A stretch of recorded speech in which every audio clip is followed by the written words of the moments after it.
Ladies and gentlemen, filmmakers and moviegoers alike, welcome to this week's episode of Critically Casual. I'm your host, Srekcuf5, and joining me, as always, is the spectacular Dorkydev. Been trying to think of a new word there. Hi, Dev. How are you? Hi. Doing okay today? I'm doing alright. All right, you're alive. Yeah. I'm alive. I live. I opened the program in front of your face. Okay. I am here. We're here. It's Critically Casual time. You know, stuff like that. I had a thing I wanted to talk about before getting started, but now that we're started, I completely forgot about what it was. Nice. Great. Aren't I the smartest? Sometimes. Just like I also forgot to change the title of the show. Nice. Done. I did it. It's done. Twitch has been fixed. All right. Hi, everybody. It's showtime. I've got two monitors again, so I'm in charge. Did you ever record a news button? Yeah. Oh, I had it. Let me just Bet you Rick took over. He blacked out. No, I got it. I just didn't save it. So, Okay. give me a second. Well, I'm gonna get us started.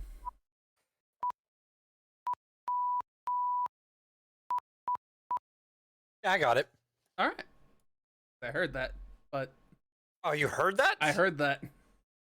Why the fuck is it play? What the fuck? Dev's having audio problems. No, I'm not. I just don't know why it would do that way. Okay, well. Well, this week, getting back on track. That's so cool. Hold on. On the wavelength, it is actually the Morse code. Like visually, it's Morse code. Oh. That I did Long, not know. short, short, short, long, long, short, short, short. It literally is news on that. That's... I did it well, Steven. I did it well. You did a thing. Happy for you. That's pretty damn good. I'm proud of that. Now all you need to do is get good at like doing it quickly, and then you could become You don't a need telegraph you need person. a space between the letters. Yeah, you could go.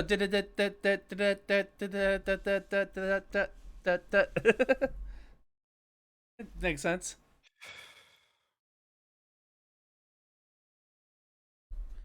We move on. Yeah, we move on. This week I have called it Mixed Emotions. I'm just kidding. It's called Mixed Memories. And we're talking about Last Night in Soho and Eternals. That was good. I'll admit that was a good title. Why, thank you. Occasionally you good. I have ideas that work out sometimes. From time to time. Not always. But it happened this week. For the first time. Long time. Alright, I'm vamping. Let's get in here. We're talking about this week. I'm gonna just... Yeah, we're just getting in here. We're talking about Last Night in Soho. Yay. Released. Wait a second, I'm doing some behind the scenes stuff. Released October 29th, 2021, with a budget of $43 million estimated. Opening US and Canada, $4 million. Gross US and Canada, $8 million. Gross worldwide, $13 million.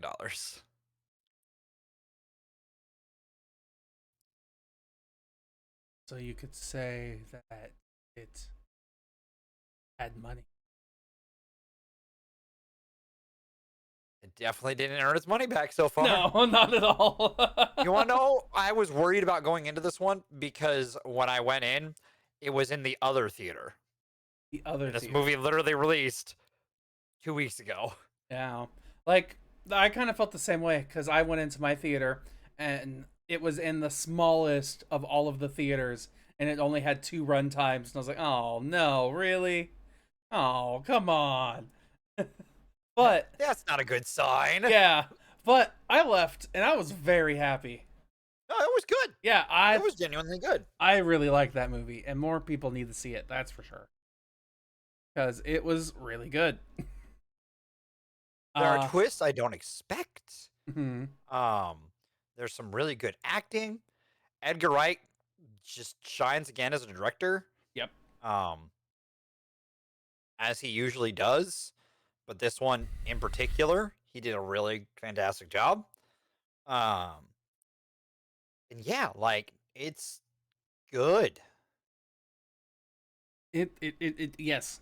One of my favorite things about this movie is just Edgar Wright's style and how he constantly transitions throughout the scenes from one segment to the next. How it all doesn't really, none of it's really smash cut together where it feels out of place unless it's supposed to be shocking and jarring. It all smoothly blends together into a movie that like keeps you flowing through the whole thing, and it looks really cool. Not like the neon colors that they establish the mood with, as well as just like the camera angles and the stuff that he does. One of the scenes that keeps popping in my mind is when she first lays down and the first like dream happens, and she like throws the blankets over her, and then it becomes that huge wide shot as like the sheet blankets around her almost like a freaking circus, and it's like, whoa, that's cool. And it Yeah. just continuously happened where there was really interesting moments within the cinematography.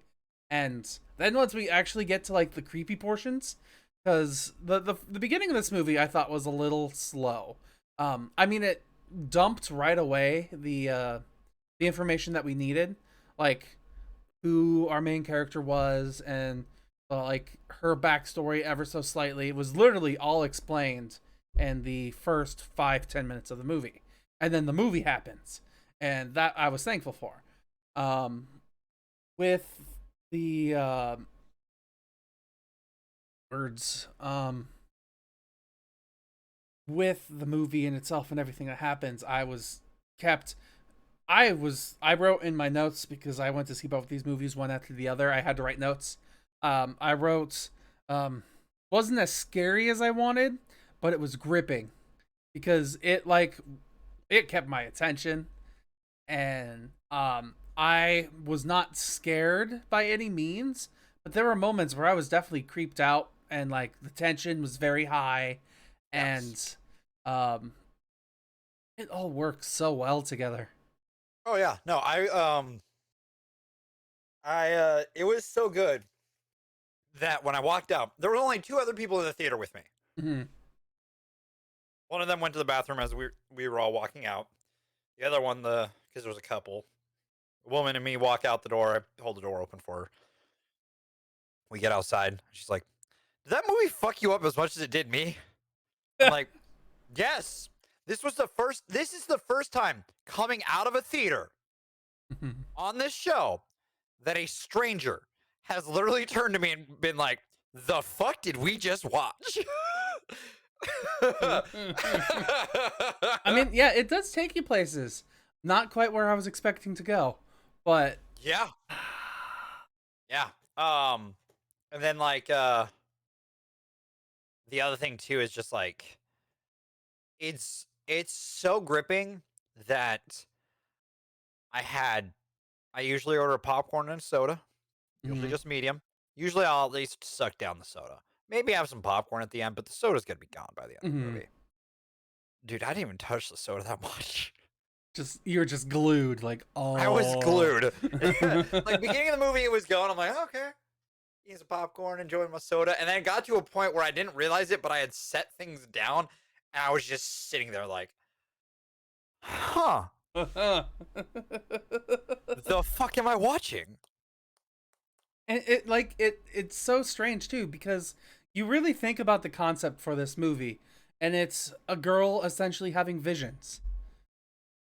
It's Sixth Sense. Yeah, and you think about it, and it's like, how can that be an entertaining movie, one that draws your attention through the whole thing? And it just Does. works. It does. It's great. I really liked what this movie did.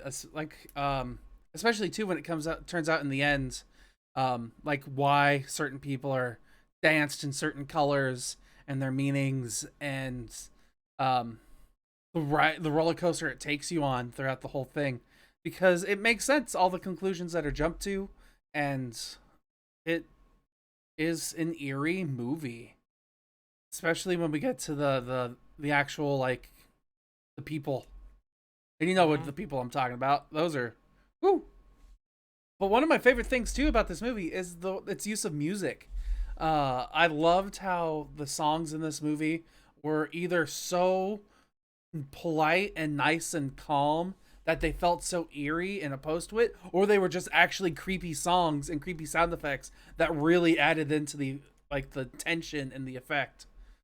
I told Dev, I told you about this, that like I was really happy with their use of the song. There's something there to remind me, or there's always something there to remind me. That one, like, I love how they use that song in the creepy way that they did. I was like, oh, that's so cool. Music's cool. Oh, the music is fantastic. I just really like Edgar Wright's work. I need to watch more of his movies. We need to watch more of his movies. We have watched some of them. We've watched a good handful.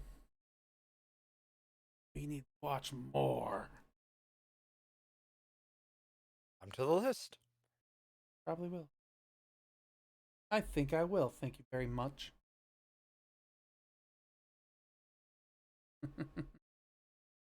So, I'm trying to think. Other notes that I wrote down here. I like some of the other non important things in this movie too. Like, I like how the fashion models were men in the movie. During like the show that was put on. I thought that was cool. At least not all of them, but there were some that were men that I was like, oh, that's interesting. And I liked the I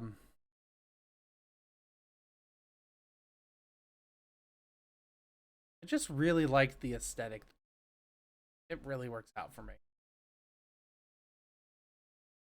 It does a really good job. Like, music is fantastic. The cinematography is fantastic. The acting is fantastic. My God, like Thomason Mackenzie is phenomenal.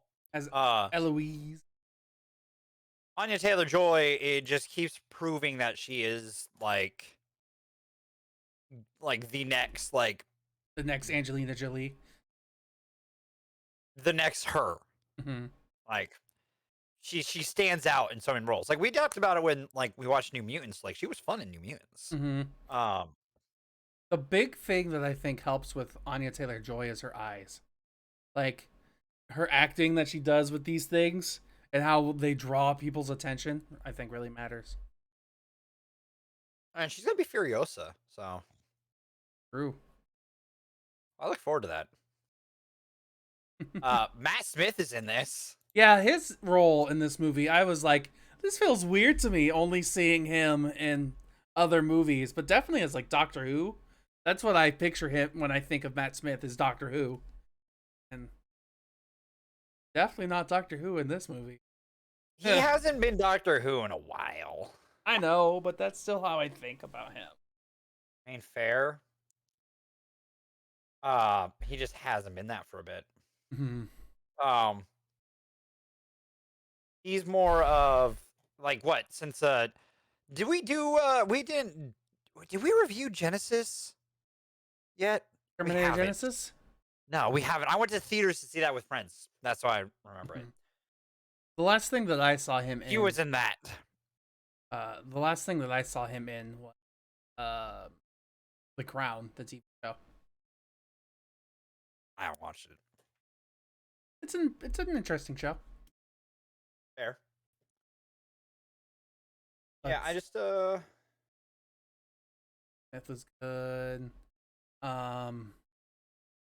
Like, just all the actors and actresses in this movie were good. Yeah, everyone was phenomenal. I even wrote down one of my favorite scenes in this movie was that's a lovely name. That's a lovely name. That's a lovely.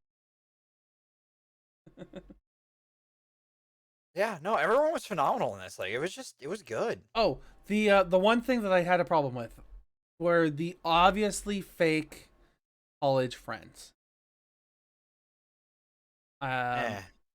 like that just felt like the too stereotypical college thing to me. But other than that, I like this movie. Watch it. That's fair. Everyone Yep, should I watch would it. recommend. Yeah, no, this is gonna be another one of those Edgar Wright ones that's gonna be like a cult classic, like Scott Pilgrim was. And Scott Pilgrim's one of my favorite movies too. He has that knack to like make a movie that's gonna bomb, but then it's got like this cult classicness to it that like everyone who watches like, oh wow, this is really good actually. How did we miss this? Hmm. I missed it because there's a lot of other movies in theaters right now. Yeah, it's not coming out at the best time. What you went against Dune, Eternals, Hmm. um, against Halloween Kills, No Time to Die. I heard the movie Antlers is actually pretty good. Yeah, I've heard about that too. Maybe we'll get to it eventually. Maybe.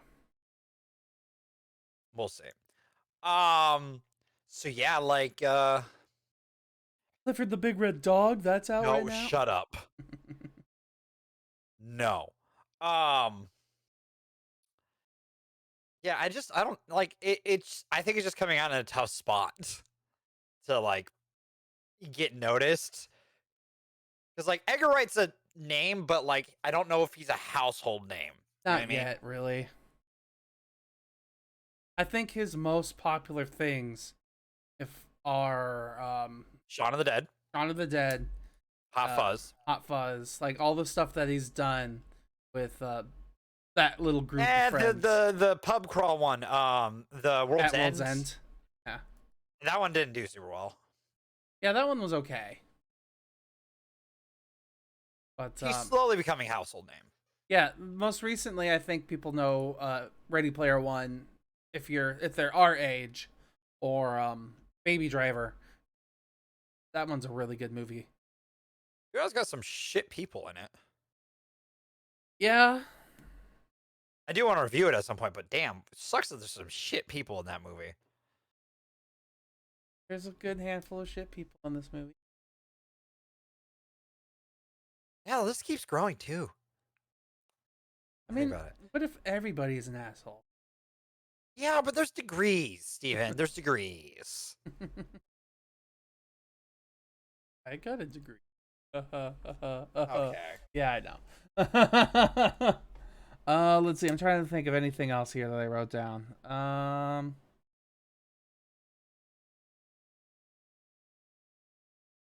I thought about possibly going into spoilers for this movie, but honestly, the only thing to talk about in spoilers for me would be the twist, Yeah, and I don't really feel like that's worth it at the moment. that's fair. So, That's fair. so I don't think we should go into spoilers for this movie, at least not today. Ask us another time, another place. But otherwise, I feel like I'm ready to talk about popcorn kernels. If you are, I'm ready. all right. So here's your 10 popcorn kernels, Dev. What's last I night? think I'm gonna give it because it does a lot that I like in this genre, you know. So I'm gonna give it an 8.5. I guess I should talk about my distinction for this movie because I wouldn't really call this a horror movie myself. But it's horror suspense. Yes, Steven. it's psychological thriller to me. Yes, which is my jam Hmm. when it So comes to the horror genre. It's in this horror subclass. yeah, it's technically a horror movie, I guess. It's But a better form of horror movie. Ha! see, psychological thrillers are happy for people who are crazy. Okay, whatever. I said that wrong, but get the point. Yeah, no, I don't know what you were trying to No? say. I'm not gonna lie. Okay, I was trying to say psychological thrillers are good for people who don't have good psychology. You know, as brain chemist. That's not how that works. I know. I'm just being an asshole.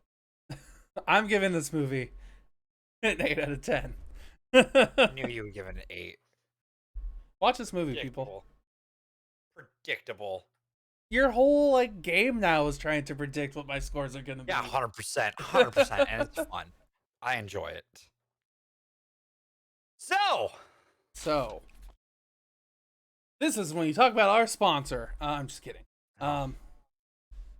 Ready to talk about our next movie? Yeah. Movie number 2, The Eternals. Released November 5th, 2021, with a opening weekend, US and Canada, of $71 million, which, from what I've learned, is the most a Marvel movie has made in November. Mm. Opening weekend. That's not shocking. Mm. And then current gross right now as of Wednesday after release is at 80 million in the US and Canada and a $170 million worldwide gross so far. And that number will keep growing. It will. Probably not at the rate that they'd like, but it'll keep growing.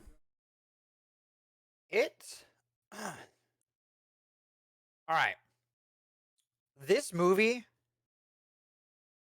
is not going to be for everyone. This movie should have been a TV show. Okay, yes, but hear me out. Uh-huh. Would we be able to get Celestials on this scale in a TV show? Well, yes. The answer is no. Seeing them on a screen like that, because like, it's not really a spoiler that the Celestials are in this. Mm-hmm. But I'm going to explain something from the comics to here, real quick. I believe the Celestials in this universe are stronger than the 616 Celestials. Okay. Because the 616 Celestials can walk on Earth. Okay. They're at least smaller. Yes. Wow, the Celestials in this fucking universe? Holy shit. The first scene we see when they scale, oh my god, it's breathtaking and it's so fucking cool. Holy shit. I have waited, like, okay, we've been building up to this point in the Marvel world for a while. We had, through Guardians, mostly, because we had Nowhere and we had the Power Stone, which was a Celestial's thing. And maybe that was a smaller Celestial because he was walking on a planet, but, you know, semantics. It was just a fragment of a Celestial's head, so. Well, no, I'm talking about the Celestial that destroyed the planet with the Power Stone. Oh, that one. That vision? Yeah. He's a proto-Celestial. Fucking breathtaking. This movie's, like, see, everyone, this is Marvel's Power Rangers.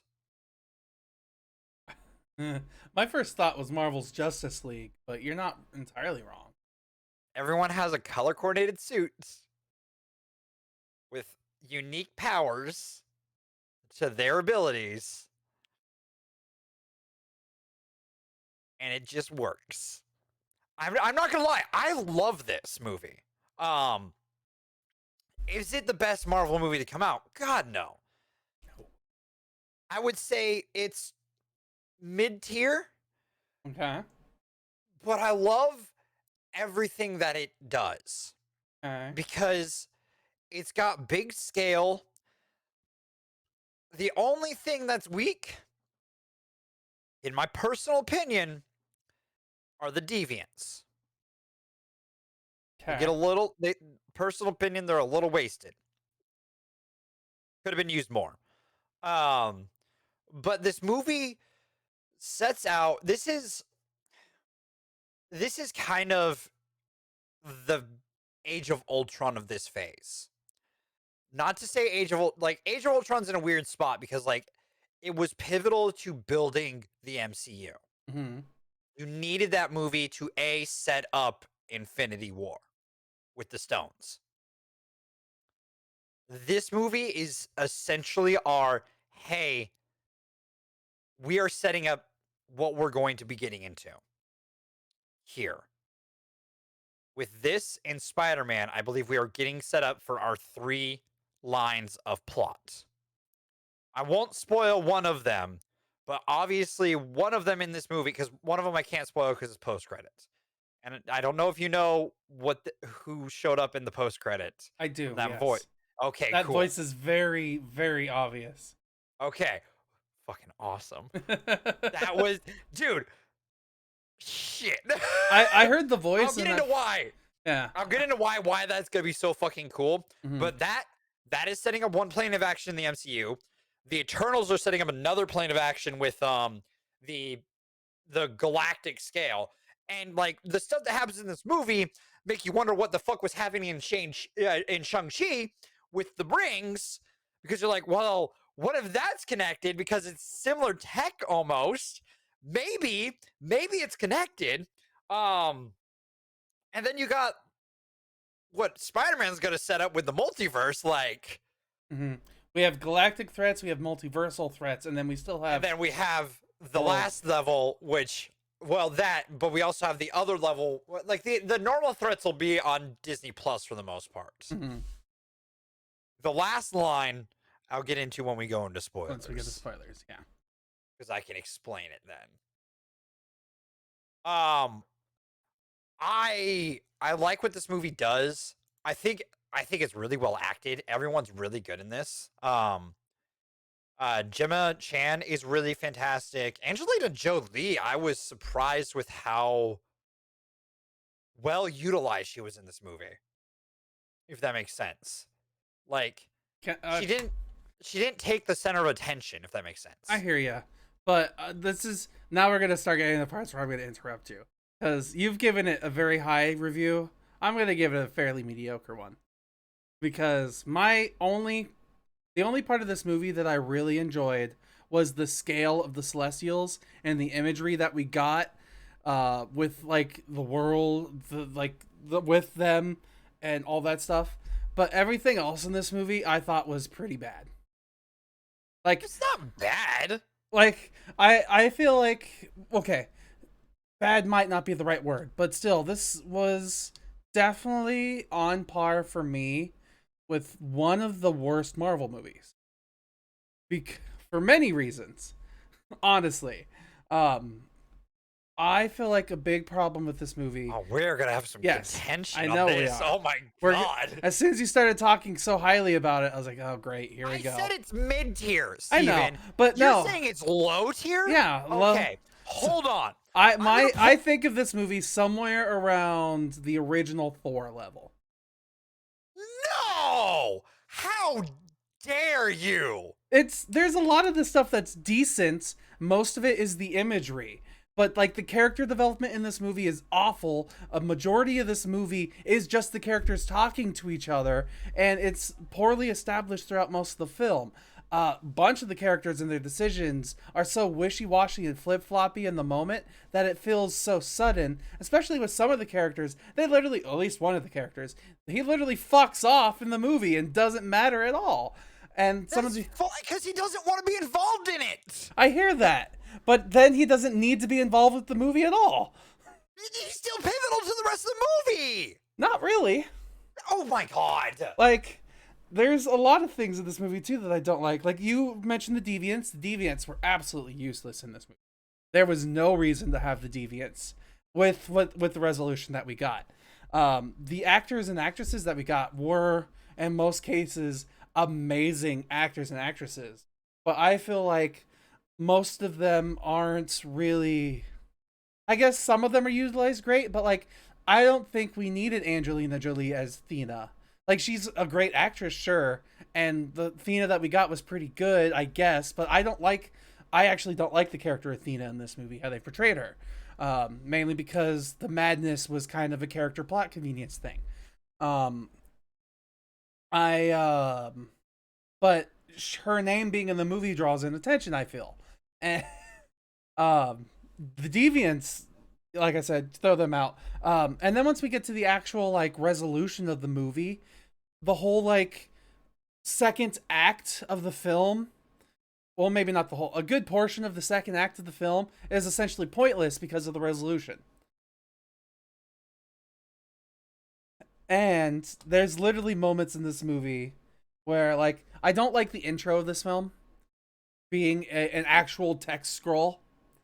Oh, like, I thought you were talking about like the scene. No, like no, that. I agree. I don't like that. And it's too voiceover. at least. Yeah, at least, or something. But I didn't like the text scroll. And there was literally a moment in the movie where I felt like the directors were talking to me, because there was literally a director talking to me, being like, we have to have an action sequence at some point. It's like, that's literally what I was thinking. There's probably an action sequence coming up here pretty. Aha! Ha ha! But it's just a lot of the problem with me in this movie is it's a character driven movie. And I don't like the character moments. We disagree on this heavily because, Mhm. like, my God, I loved a lot of the character moments. Like Gilgamesh, Druig, loved them. I loved Fetros. Kingo is fantastic. Like, I love a lot of the characters and what they do. Cersei, I think, is really good, and like Cersei and Dane Whitman's like Jenna Chan and Kit Harington's chemistry in that first scene. My God, Like, they were are pretty they? good there, yeah. My other, my like one other complaint is that Kit Harington isn't in this movie more. Yeah, he's not in this movie. He needs to be. He would have been. I wish we got more of him. I I feel like if I literally go through and read, if you just give me a moment to give me like a rapid fire thought of how I feel each of these characters, really fast here. Cersei, I thought she was okay, great, totally fine. She has the most development. She's the main character in this movie. However, I didn't like her relationship and the development that happens with Icarus. I feel like Icarus is a big thing that holds back this movie. Um, Partially just because of how stoic the way Richard Madden plays him. Richard Madden, like, he is very much the solid wall figure man. Like, I'm super. I know that's not what he's actually playing, but because he has that like very rigid, very stiff kind of like way that he moves around, it doesn't portray like a good chemistry to me with Gemma. And then Angelina Jolie as Thena, I don't like Thena, like I said, because of the madness thing, where it feels like it's only there to add tension when it's inconvenient, because it's like, hey, movie, we have to amp up the stakes a little bit because this isn't threatening enough. Salma Hayek as Ajak. I feel like she was underutilized completely. Because at the end of the day, I had no concern or worry or anything about the character Ajak at all. It, I don't know what emotion they were trying to make us feel about her. Dane Whitman, he wasn't in the movie barely at all, so I've kind of forgotten about him. But I mean, Kit Harington's pretty cool. King Joe doesn't need to be in the movie. He's funny. That is bullshit. The only reason he's in this movie is because he's funny. No, that is not why he's. Oh my God. That's how it feels for me. I know that's not. You just have to like. I hate you in Marvel sometimes because you boil things down to your just like driveled down, pessimistic Marvel hatred sometimes. But I mean, he's not the only one. Druig doesn't need to be in this movie either. Like, I understand that Druig's whole point is he's supposed to be like a consenting personality, and so in a way is Kingo as the pacifist. But both of them don't really. He's not a pacifist, I know, but like both of them don't really need to be in this movie for me. They feel like parts that are holding it back more than it is helping develop the other characters. Sprite as a character as well. I like her through most of the movie up until she makes her decisions for the end of the movie. And it makes sense because what's talked about between other characters, like the relationships that are talked about because they need to be talked about, with Sprite. But ultimately, I feel like the very last minute decisions with how Sprite reacts at the end kind of make me dislike what they ended up doing with her. Fastos, I'm still conflicted on him because I liked him. I did like Fastos. I just didn't like his reasoning when we first meet him. Makiri, she's interesting, but also really doesn't have a point in being in this movie. Gilgamesh is interesting, but his whole thing is the relationship with Thena and how he makes her a more interesting character than he himself is interesting. Yes, what? Yes, we watched the same movie. You ask this question, I think, every week now at this point. That's not true. I ask this question every time we do a Marvel movie, I feel like. I don't get it, because we watch a lot of movies together and come to a lot of consensus together. Mm-hmm. But it always feels like, for some reason with these movies, like I don't know what happens. Because like, even Fast and Furious, you had fun. I mean, Like yes, I Fast saw and you Furious was enjoy fun. it. Yes, this movie didn't really have fun. I like the fun parts were Kumail Nanjiani and his dialogue with the other characters.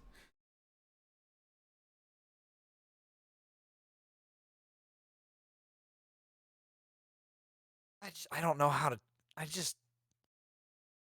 Plus, we're not even talking about the fight scenes yet, which I think most of them are pretty bad.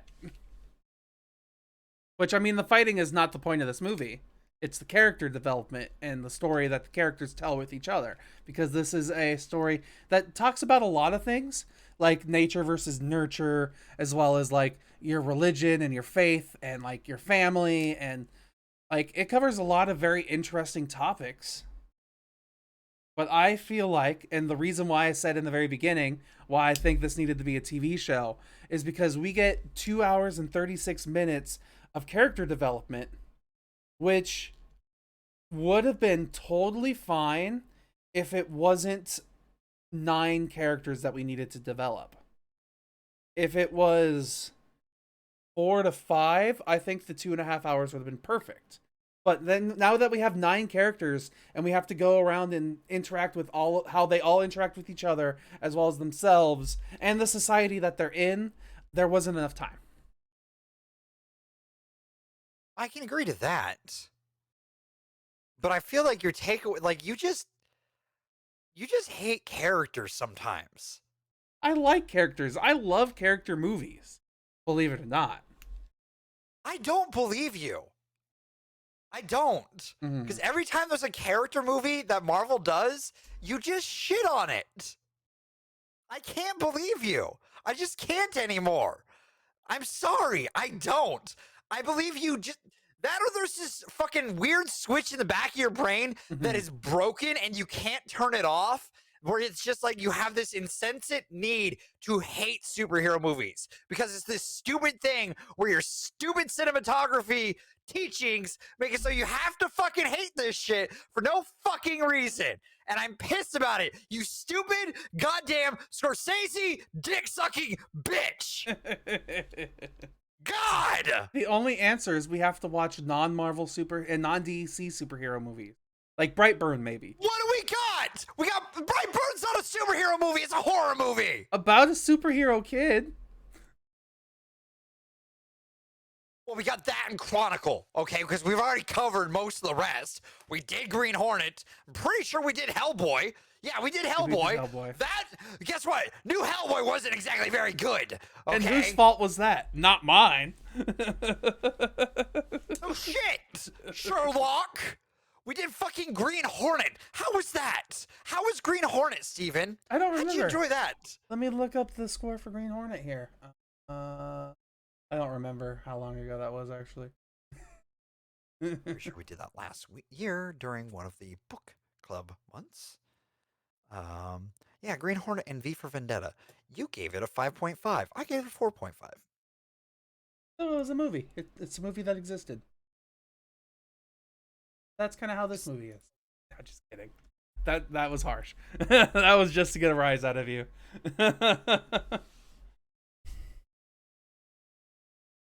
For me, I think the big problem, the reason why I ultimately was a little upset by it, was how they change gears in their character development and their storytelling, where in the first hour of the movie, it's about the history that the characters have with each other as they try to reassemble themselves.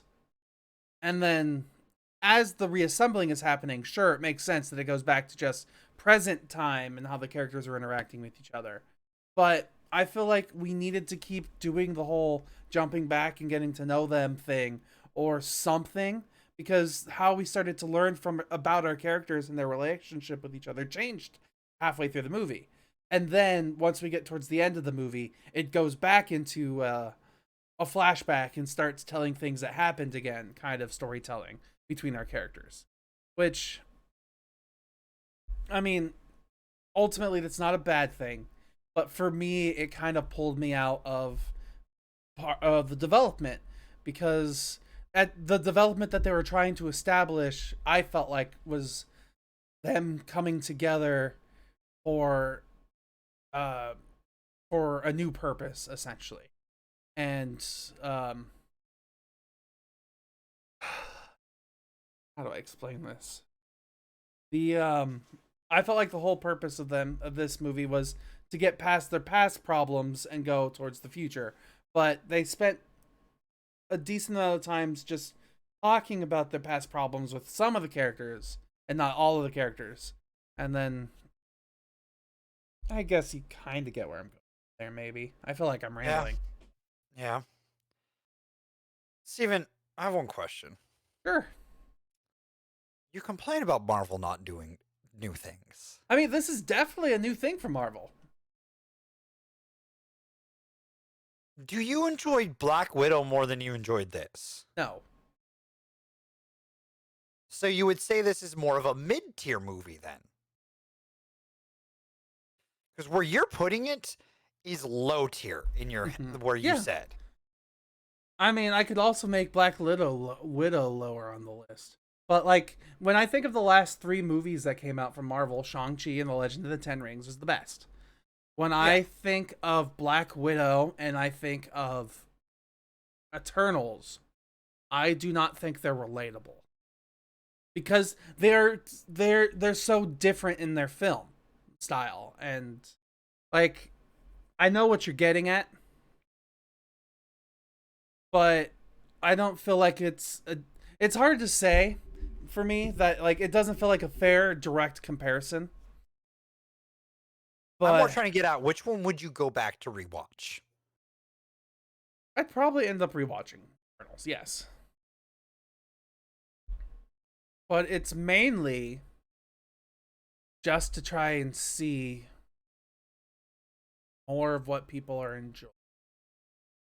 Because like I said, I had a pretty low rating of this movie, and I still kind of do, because it was a long, slow process of a lot of characters talking, and in the character talking moments, nothing really stuck out to me.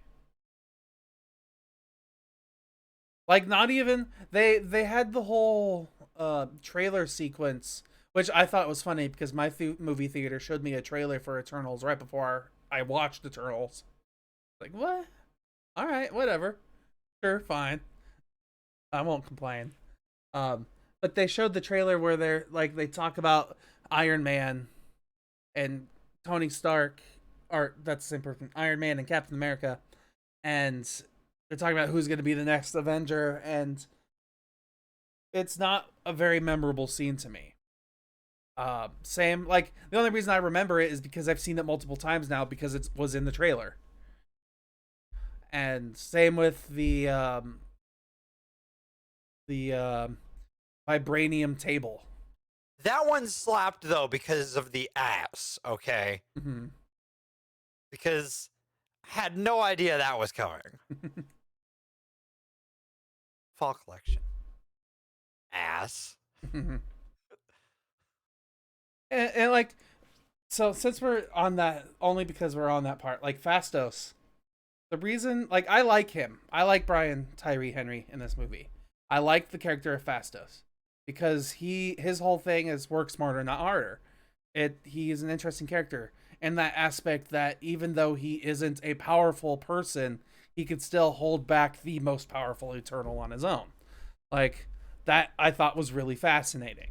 But at the same time, the thing that I don't like about him is, like, his character development as we know it, because we're introduced to him as a person who has high expectations for humanity. And then the next thing we hear about him is he has given up on humanity altogether. And then literally a minute or two later, we're face to face with him and he's like, I found a thing to care for with my humanity. Like, and I understand that it's an interesting, it makes sense that he's gone from not caring about anybody to finding a thing to care about. But the fact that it's literally within one scene to the next with nothing in between, it's just to be like, yeah, he doesn't care about humans anymore. And then the reason why he doesn't care about humans happens, and then it's, oh, I care about this human. Okay, that is setting up his moment, arguably one of the best lines of this movie. Okay, I choose to use my hands to repair my son's bike. That is a powerful line. It's a good father example. I get that. He is a good person, yes. But I feel like the person that we are told is not the person that we see. Because 70 fucking years have passed. Still, and for us in the movie, it was 5 minutes at most. Like, there was no development between him being I hate all humans to being I don't hate all humans at all. Like, I know it's implied, sure, but like, how do I explain? Like, there's a certain level of I can get, like, I'm willing to give it away, like, let them get away with it because audience members are more intelligent than I guess I'm giving them credit for right now. But yes, I understand that, but at the same time, it just feels incredibly sudden and so quick, and it happens with a lot of things. Do you want this to be a 4-hour movie? I want it to be an 8-hour TV series.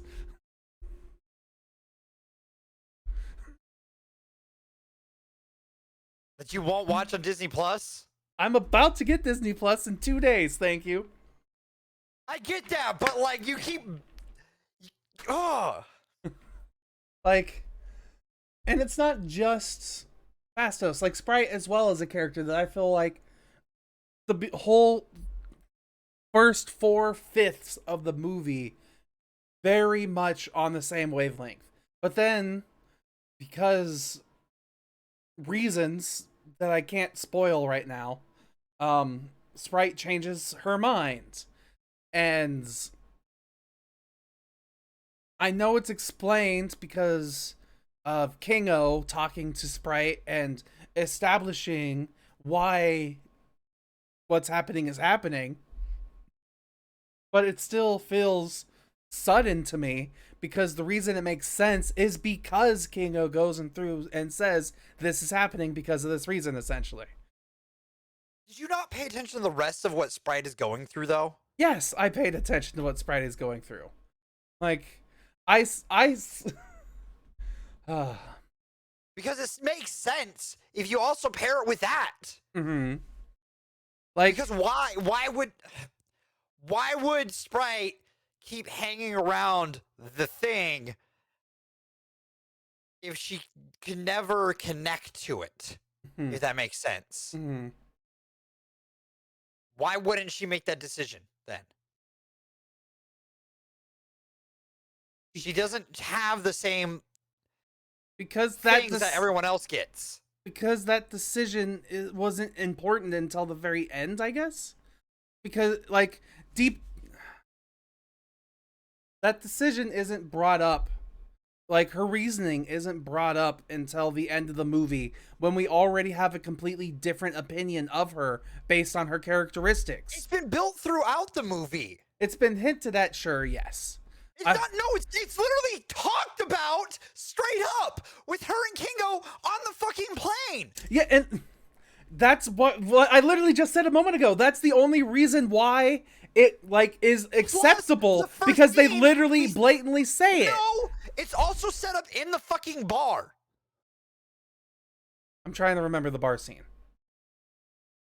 where she uses her power, but the dude, you know, touches her hand. Yes. And it's talked about throughout it that she just doesn't have the thing everyone else gets to have. Mm-hmm. Why was she created this? So why wouldn't she make that decision in the end? Because, like, because, like I said, her explanation is given to us at the end, but at the beginning of the movie and the entire time we see her, she has a completely different mindset. She's all for helping our main character in this moment, which is Cersei, up until we have the side conversation with Kingo. And then because we have this conversation that actually is like, oh, this is actually how you feel, Sprite. Then Sprite's like, oh, okay, I'm going to go do this now. No, Like, that's how it seems to me in this movie, based on how the whole 2 hour and 30-minute endeavor happened. She's on the side of also the person that it yes, happened. The spoiler, the thing that we can't talk about. Yes. During that entire time. So it makes sense. I feel like at this point we have to agree to disagree on this moment. Because I just think you think all the audience is idiots. No. Well, sure. Yes. Everyone is an idiot. That's why the show is called Critically Casual. For all the idiots out there. Including me. Yay. So, like, with... What's the fact that you shit on Gilgamesh, bro? Gilgamesh, I thought he had the most potential to be a really cool person. But with Gilgamesh, he was only important for Thena's climactic fight. If you really break it down. Boil out all the fat and stuff. Because his whole thing is he cares for Athena. And his character development and what happens, like, only happens because Athena is the way she is. And he is only there to bolster her in this instance. Well, I feel like Gilgamesh should have had more of an interesting characteristic on his own. Like, for me, I loved the holographic big baby scene. That was hilarious. Especially because of how he reacted with it. It's like, great. Thanks. Whatever. But he just on his own was an assisting character.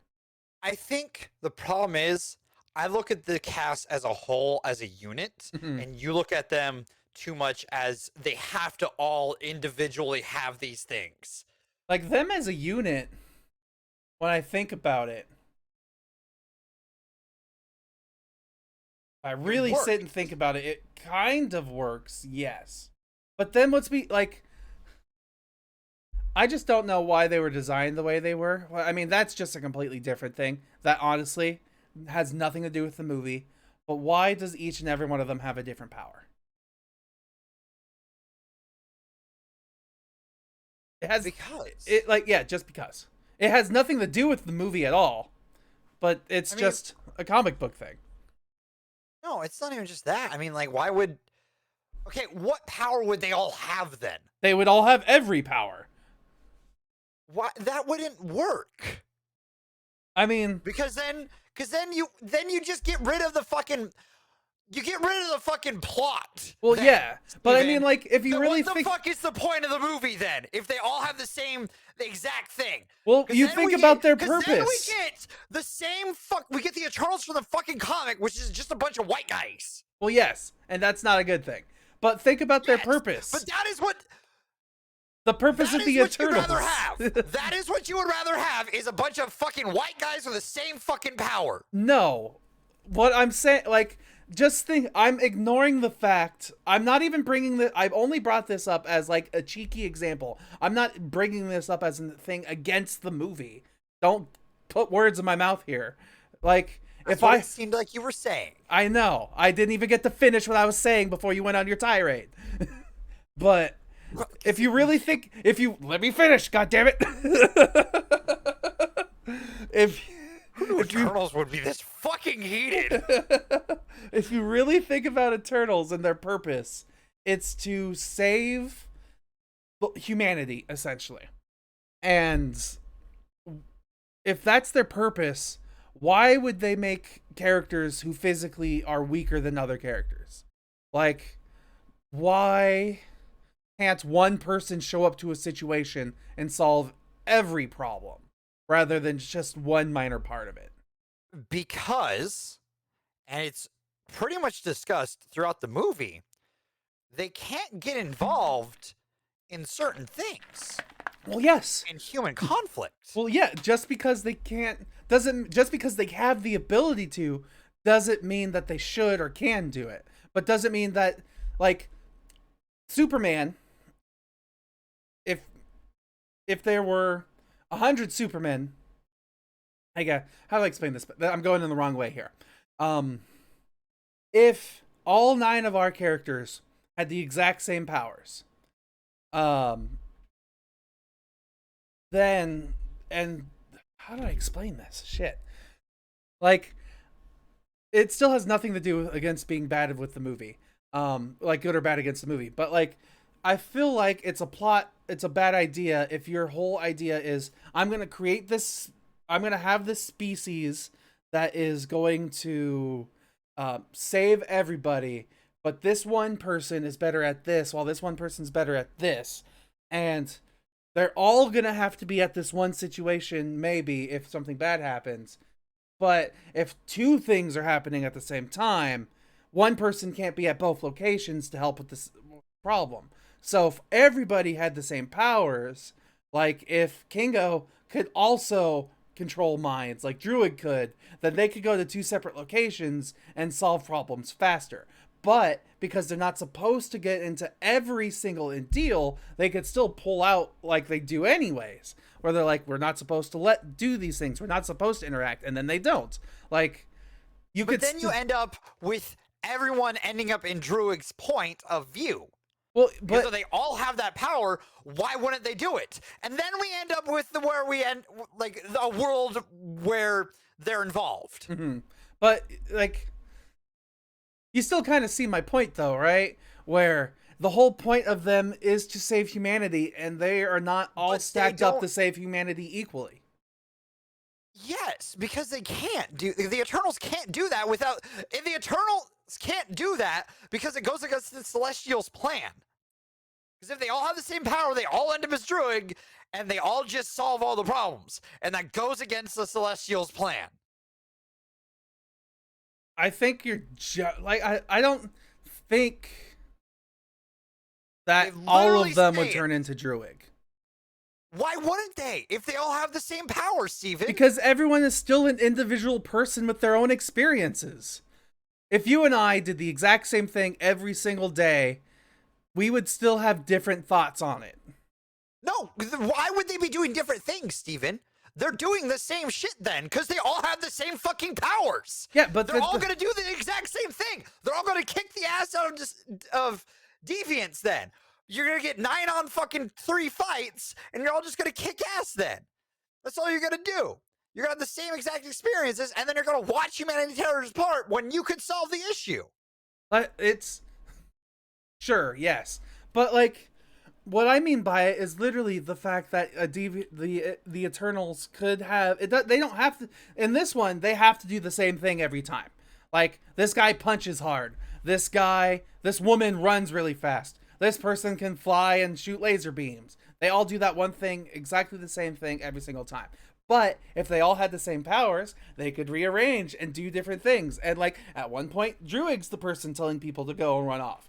And then maybe another time he's in the fight while Kingo's sitting there being like, you should all run away, people. And then another time, Icarus is the person mind controlling people. Like, now they can interchange and change what their role is in the team so they can come to different conclusions after they do different Why points. would they come to different conclusions, though, if they're doing the same shit as each other? Because they're doing them at different times. Like, just because Druig and Icarus can both control minds doesn't mean they're both controlling minds in the same situation at the same time. No, but they would end up in that scene all together having done the same shit as each other after a certain point. And why wouldn't they reach the same conclusion at that point? Because they're still individuals who can think for themselves in different... Like, I feel like they're literally movies about how robots who are made the exact same way come up with different conclusions from their robot companions. You're like, how is this such a hard stretch? No, but they don't have individuality then. And then also, what the fuck is the point of the end then? But I like how we're even arguing about a thing that I said is nothing against the movie. At all. It's just silly comic book logic. Like, I know, but it's just like, it's a stupid, in my opinion, it's a stupid thing to suggest because it just ends up with us having a very boring movie then. I guess I have another question then. If all of the Eternals that we got on Earth have different powers, are there sets of Eternals that have the same powers? Like, if they found Eternals from, Beta Omicron 11, would those 9 Eternals that they meet there, would they have one speedster and one Superman? And probably not, because they would also be designed to probably deal with the problems that planet has to help them thrive. Mm-hmm. They probably wouldn't even look the same. They would probably be set up so they would be disguised in that planet. Yeah. Because I think it'd be really dumb if we had a bunch of humans on a planet where they looked like Asaris. Yeah, it would be really weird to have a pink skin with a bunch of Andorians. That's a Star Trek reference. I'm not going to get that. No. So that's like some Deep Space Nine bullshit. Enterprise, actually. The worst franchise. Jesus, Steven. Why would you pull that? Like, at least Deep Space Nine would have made more sense. Jesus. Okay. No, what I'm getting at is, like, you have these guys focus on certain things so that they, like, because, like, if they're all doing it's just a silly idea because, like, then why wouldn't they just control the world and dictate what happens? Why? Here's another question. If each person goes through the exact same experience, why are there clones who defy the First Order? Because they've all had the exact same experiences growing up. No, they haven't. All been indoctrinated. Yeah, but indoctrination can be broken because it's, like, through, like, trauma and shit. We're not even at, like, the part of the movie that, like, I wanted to talk about. What's that part? The climax of the film. If I really boil it down, like I said, because I said it in the moment when I was kind of rambling in the beginning, which was, there's a whole portion of the second act of this movie. Maybe it's the third act. I guess it depends on how you identify the act structure in this film. But there's a moment where a part of the conflict is how to give one of our Eternals more power. And that is the conflict. And then once we get towards the end of the movie where they believe they have the solution to that problem actually ends up not being a problem at all. So it kind of, like, ruined... They still needed the thing that they did, though. Did they? Yes! To do what they did, they still needed the thing. that Fastest did. But didn't Icarus not have one of those? Neither did Sprite, because they weren't there at the meeting when he handed those out. They still needed the like thing to happen. Like it's hard to talk about it without spoilers, because they set up the idea of the thing in the second act of the movie, and they show it happening for a little bit, but then we're led to believe that that is no longer doable. And then once the actual resolution of the film, I'm trying so hard to dance around this. I'm thinking Yeah, I so know hard. it's actually very good. Yeah. I'm proud of you because like how many times you have spoiled shit in the past. Like you're doing a very good job. Yeah. I'm proud of you. Thank you. Don't fuck it up in the last stretch. Right at the end there, Dad. So once we get to the actual resolution, there was an explanation that's given to us via dialogue about how the Eternals could have even gotten to Earth in the beginning. And I need spoilers. It ultimately, to me, makes me think that the struggle that they had to create the power was meaningless because of the dialogue that we are given at the end of the film when it's explained how that they managed to do it. Like, it's... The reason why I'm having a hard time explaining it is because... And the reason why I can understand why you're okay with it is because they show the same animation and setup for the climactic event that like they show the same golden spirals in both the setup situation and then the actual climactic situation. It looks the exact same, but when they talk about the actual climactic situation, they explain it as being, oh, I got the power from blank. And yeah, but they also like they got that energy because they did the thing while being like there. The way it was explained, I think they got the power no matter what. No, at least that's how they didn't have that ability beforehand to do that scale. Yeah, and this is why I'm having a little problem with it, because they explain it as they don't have the power to do it, and then she has the power. They have the power to do it because later. They also amped it essentially, and that's part of the problem. Trying so hard.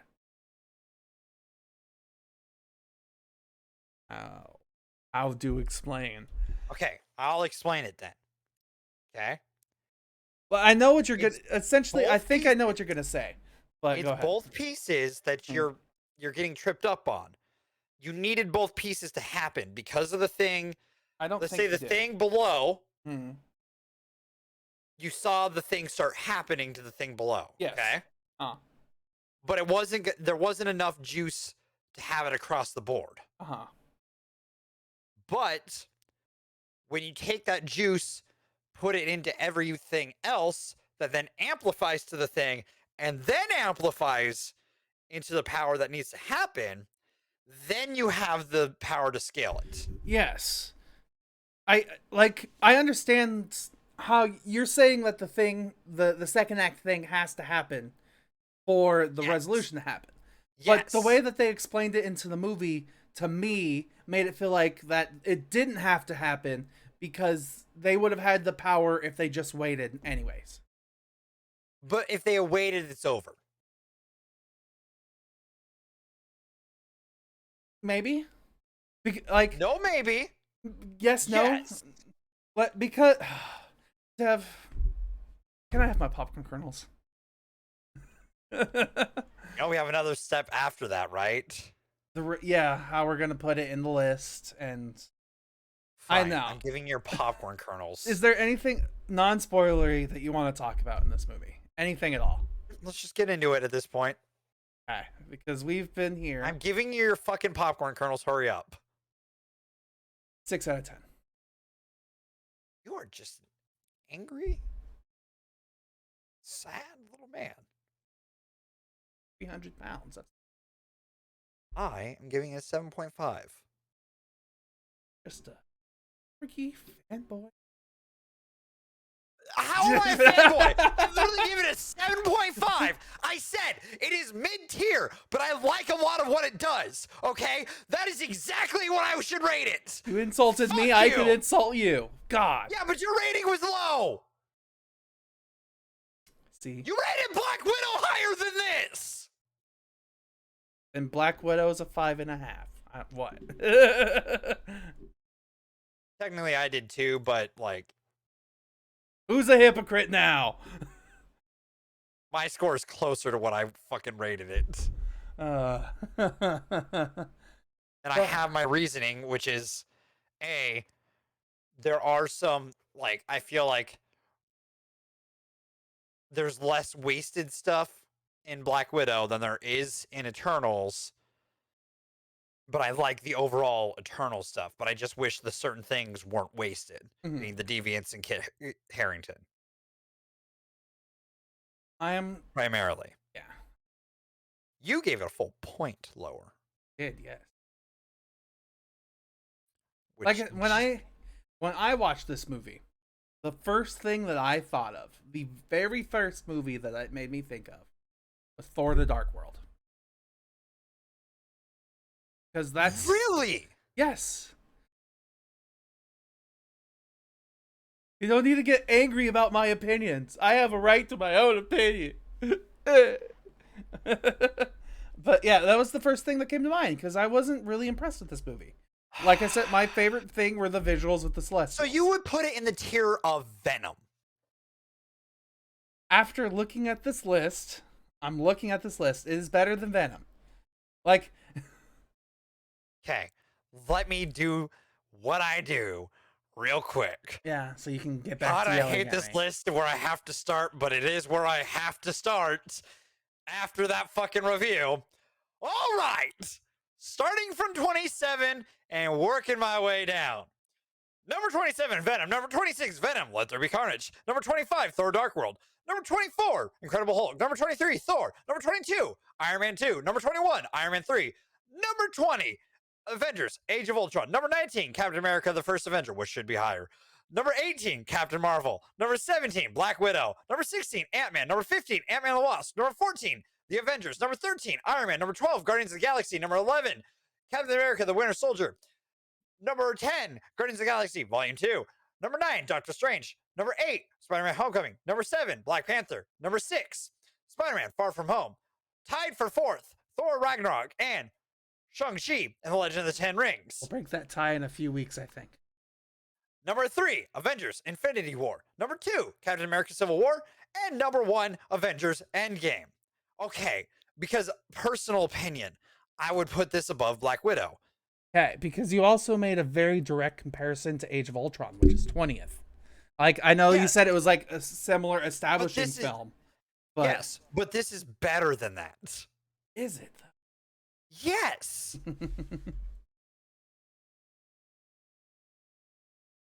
Because like, I would more, and I enjoy rewatching this more than I would Captain Marvel, Black Widow, Avengers: Age of Ultron, Iron Man 3. Iron Man 2, I could see rewatching that one before rewatching this one just because it's Iron Man 2 and there's some really cool fucking things that happen in Iron Man 2, but it's just like a bad movie overall. Definitely would rather watch this over Incredible Hulk, Thor, and Thor: Dark World, and certainly would rather rewatch this over Venom. I'm currently stuck on like Also, I mean, I said Captain America: First Avenger should be higher like I do every time, so obviously I would rewatch that one before watching Eternals. Yeah. Because that's my jam. It's funny because I'm literally sitting here thinking, what should Eternals be above Captain America and below Captain Marvel? Or like I'm willing, okay, to appease both of us. Because there are certain things on the list that we both feel like should be moved, but this is the list, okay? Because we've it's not it's a cooperative thing and we have to work together. uh-huh. Because you would have it lower on the list, right? Like right now I'm thinking about 19th, maybe 18th. I was thinking 20th because I thought you were going to go way lower where you would initially put it. I probably wouldn't put it near Incredible Hulk. Like, because those aren't on the same scale at all. They're not similar movies by any means. I would have a better time watching Eternals than watching Incredible Hulk. Then when I think about Age of Ultron, I think I enjoyed Age of Ultron just because of Bill Spader. That's fair. He does a fantastic job as Ultron. He's fantastic in that role. Yeah. But the rest of the movie is a little weird. The rest of the movie is weird. But like I really liked Ultron. So I'm like that's the part that I get a little stuck up on. With Captain America the First Avenger, it's a good movie for sure. It could be higher in the list at this point. Because arguably, it's one of the best origin stories that we get, but the fact that it is so low is a fucking tragedy, in my opinion. I would at least think it is a better origin story than Captain Marvel. Personal opinion. Yeah, I was about to say at this point I would move Captain America up to 17th, put Black Widow and Captain Marvel down one. I'm perfectly fine with moving it. I figured. So if you want to do that, we can do that. And then from there... Okay, moving Captain America out. And then I'm just going to do this. Since we know it's going to be above this, so I'm going to move down. So we know it's somewhere in this little gap, right? Not exactly in that gap, but like, if we put that there, we don't know exactly where it's... It could be anywhere from 17 to 20, right? That's what I'm thinking. Well, actually not 17. This is going to 17. I mean, yeah. So it could be to 18 to 20. I'm cool with 18.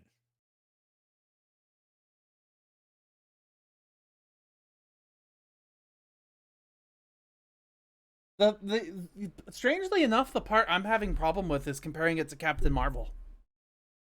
Because I do believe this movie is better than Black Widow. Yes.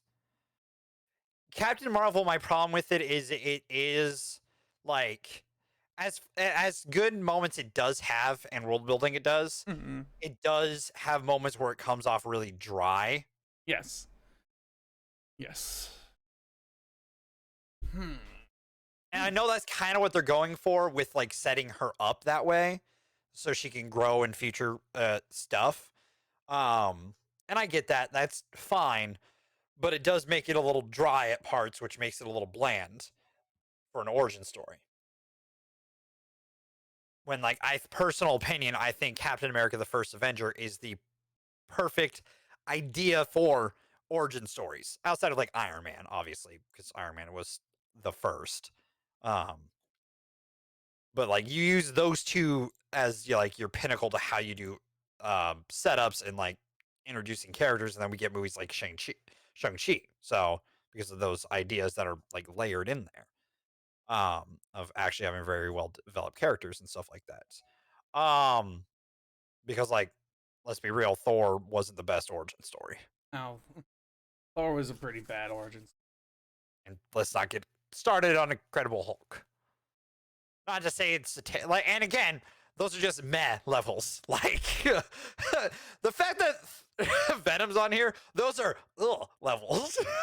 There's gonna be an obvious break after the fact that Thor: Dark World is a and then we have Venom: Let There Be Carnage was like like like there's a distinct difference between Venom: Let There Be Carnage and Thor: Dark World. Thor: Dark World has some enjoyable stuff, but it's a little dry. Venom: Let There Be Carnage is just a cartoon. So there's an obvious break there. So the meh tier would obviously be probably Avengers Age of Ultron down to Thor Dark World. And the What? eh What tier if? would be Marvel, Captain Marvel, and higher. What if we did that and then Move Black Widow below Captain Marvel in hindsight yeah? What and if we, put it there. I can live with this decision. okay, once we fix how Eternals is spelled, there we go. Yeah, shut up. Is Thank Captain spelled right? I've been staring at that for a while, but Maybe? I can never remember which way it is. Hold on, I just got to scroll up because I Captain. probably... Nope. Did I spell it wrong in all of these? I think you did. Jeez. Yes. Okay. Yes, every single one. At least I'm consistent. I've been staring at that for a while now. Like, that has Dude, to be it wrong. it doesn't... I hate it because it's one of those words where it's like, yeah, I always goes first after a T. Like it always does. But it doesn't matter what the other letter is. It is always the first letter afterwards. But no, for some reason in Captain, it's A-T. Or T-A-I. Mhm. Like, the fuck? Goddamn English. I hate it. Because it doesn't look right even when it's right. Yeah. It just, because the eye doesn't look like it's in the right spot. Anyways, this is not what we're talking about. So yeah. With the shuffling around, we would put 17 as like the shuffles, Captain America at 17, Eternals at 18, Captain Marvel at 19, and Black Widow at 20. I kind of like that better. Okay, I'm perfectly fine with that. I get to be happier. I no longer have to say Captain America, the first Avenger, needs to be higher on the list. I'm comfortable with it being right there. Yeah, it went up higher. Yeah, I finally got my wish. It's within arm's reach of of Iron Man now. It's fine. It's within the same tier list, in my opinion. So, all right. With that, now, God, I can't wait for the next time we do this list, by the way, because God knows how much we're going to add to this. And it's going to be awesome. We're gonna argue for a long time, just about fourth place, probably. Fourth the worst? Yeah. Yeah. I feel like, okay, I'm going to do this. So can we talk about what we've been discussing since it happens next month? Sure. So, depending on what happens in Spider-Man No Way Home, we may have to, and it's really looking that way, add all of the Sam Raimi movies and the Webb movies into the MCU review list. Which, honest opinion, that's not gonna be easy. The bottom three, I already know. So if we add 1, 2, 3, 4, 5, 6. So I'm already gonna do this. I'm gonna move that out. I'm gonna do something that's unprecedented for us. Okay. Okay. Based off of what could happen. Okay.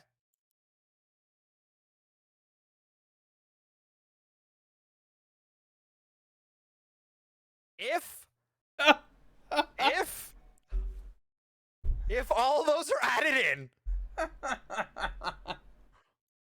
Oh, that's funny. If not, it ends up in here. So, Yeah. or no, it ends up here. I have an interesting question for you, Dev. Yes. What if this is the last Spider-Man Marvel movie? Like, I will be really sad yeah. because like there's so much cool shit we can keep doing with Tom Holland's Spider-Man. Mm-hmm. I only ask because for about 30 seconds there, my thought process was, well, if this is the last movie that involves Tom Holland Spider-Man, do we really need to add all of the other Spider-Men to the MCU? Because, because they're no longer technically a part of the MCU after this movie. They're just one and done. But, They'd still be in there. Yeah, they'd still be canonically. In there. Yeah. So, depending on December, This list is either gonna be at 34. Yeah, 34 movies over the last 10, 12, 20 years. No, it is literally going to be 20 years because if we count the Raimi movies, which the first one came out 2001 20 years. or 2002, 20 years. Like, so many movies. We're never doing And every guess Marvel what? movie together again. no, God, no. It would be impossible. Because guess what? There's a chance that the X-Men get involved too. And that will. The bottom tier of this world is going to be. Because the problem is, like, I don't see any movies from Spider-Man going above Captain America: The First Avenger. Okay. Okay, yeah. Definitely nothing from the X-Men going that high. Right? I don't know. I mean, X-Men Days of Future Past. I'm just kidding. Okay, you know what? Logan. Good. Logan's pretty good. Yeah, never mind. Logan, maybe Deadpool could go in there. Deadpool's pretty fun. Is Logan really part of the same universe, though? Yes. Kind of. It's complicated. X-Men's complicated, and if it gets involved, that is just going to be a fucking weird thing. Okay, so if the Raimis and the Webbs are in the MCU, 34, Venom. 33, Venom Let There Be Carnage. The gap from 32 to 27 is unranked due to the fact that we don't know how many movies are going to be in there. If it's just Spider-Man No Way Home getting added to the list, then Venom will jump back up to 29, and Venom Let There Be Carnage will be 28. And it will continually just dropping lower each time we do movies because there's no way that Marvel will do a movie worse than Venom or Venom Let There Be Carnage. The other thing, too, is we got to watch out for Morbius because that might end up in this world, too. I'm Venom. No, I'm just, I'm your friendly Dr. Michael Morbius. God, it's gonna be cool. Your beautiful MCU. Oh, it hurts, dude. It hurts. Anyways, jumping up to 26, Thor, Dark World. 25, Incredible Hulk. 24, Thor. 23, Iron Man 2. 22, Iron Man 3. 21, Avengers Age of Ultron. 20, Black Widow. 19, Captain Marvel. 18, Eternals. 17, Captain America, The First Avenger, which, by the way, on my favorite number, so I am happy with it where that is. Where it is. It's got to drop more than likely next month because No Way Home is probably going to be better than it. And it hurts, but like it is where it needs to be. And I'm okay with it. Number 16, Ant-Man. Number 15, Ant-Man and the Wasp.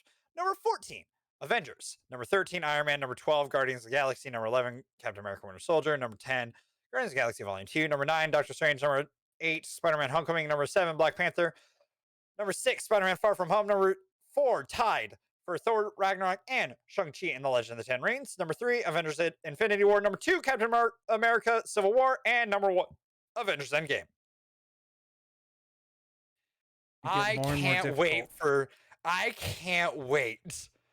next month. I can't wait for next year when we've added 3 more Marvel movies in there, and then you're gonna have to start taking deeper breaths. Do I get to hit the button?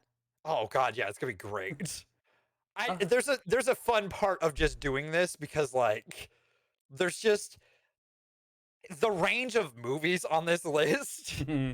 And like some of these could swing either way. Like I feel like one of the ones that can swing either way is Captain America: The Winter Soldier and Guardians of the Galaxy Volume 2 could easily flip back and forth. Like I feel like Spider-Man: Homecoming and Black Panther could easily flip back and forth. Like there are some of these on this list that depending on what you want to do, like watch that day, could easily flip. So like it's a fun list in my opinion. I love reading off because it's so all over the place. And if we add the Raimis and the Webbs, I don't even know how the fuck we rank that then. Clearly, like, Spider-Man 3 is going to be on the top best movie ever made. I'm just gonna say it. I like want to write it in at 32 already, like preemptively. But my favorite part is if the X-Men end up in here, there are X-Men movies that I would consider potentially worse than Spider-Man 3, depending on the day. Like X-Men Origins Wolverine? Yes. That was good job. That was one of them. X-Men The Last Stand would be another one. Claw. Or X-Men Dark Phoenix. That one was pretty bad. And Spider-Man 3 at least has the enjoyability of being just bonkers stupid. But this list is going to get nuts with the Spider-Mans in here. Because, like, some of them, like, I could easily put Spider-Man and Spider-Man 2, like, into, like, where Thor is. I'm just imagining, could you imagine, we're back in the year 2008.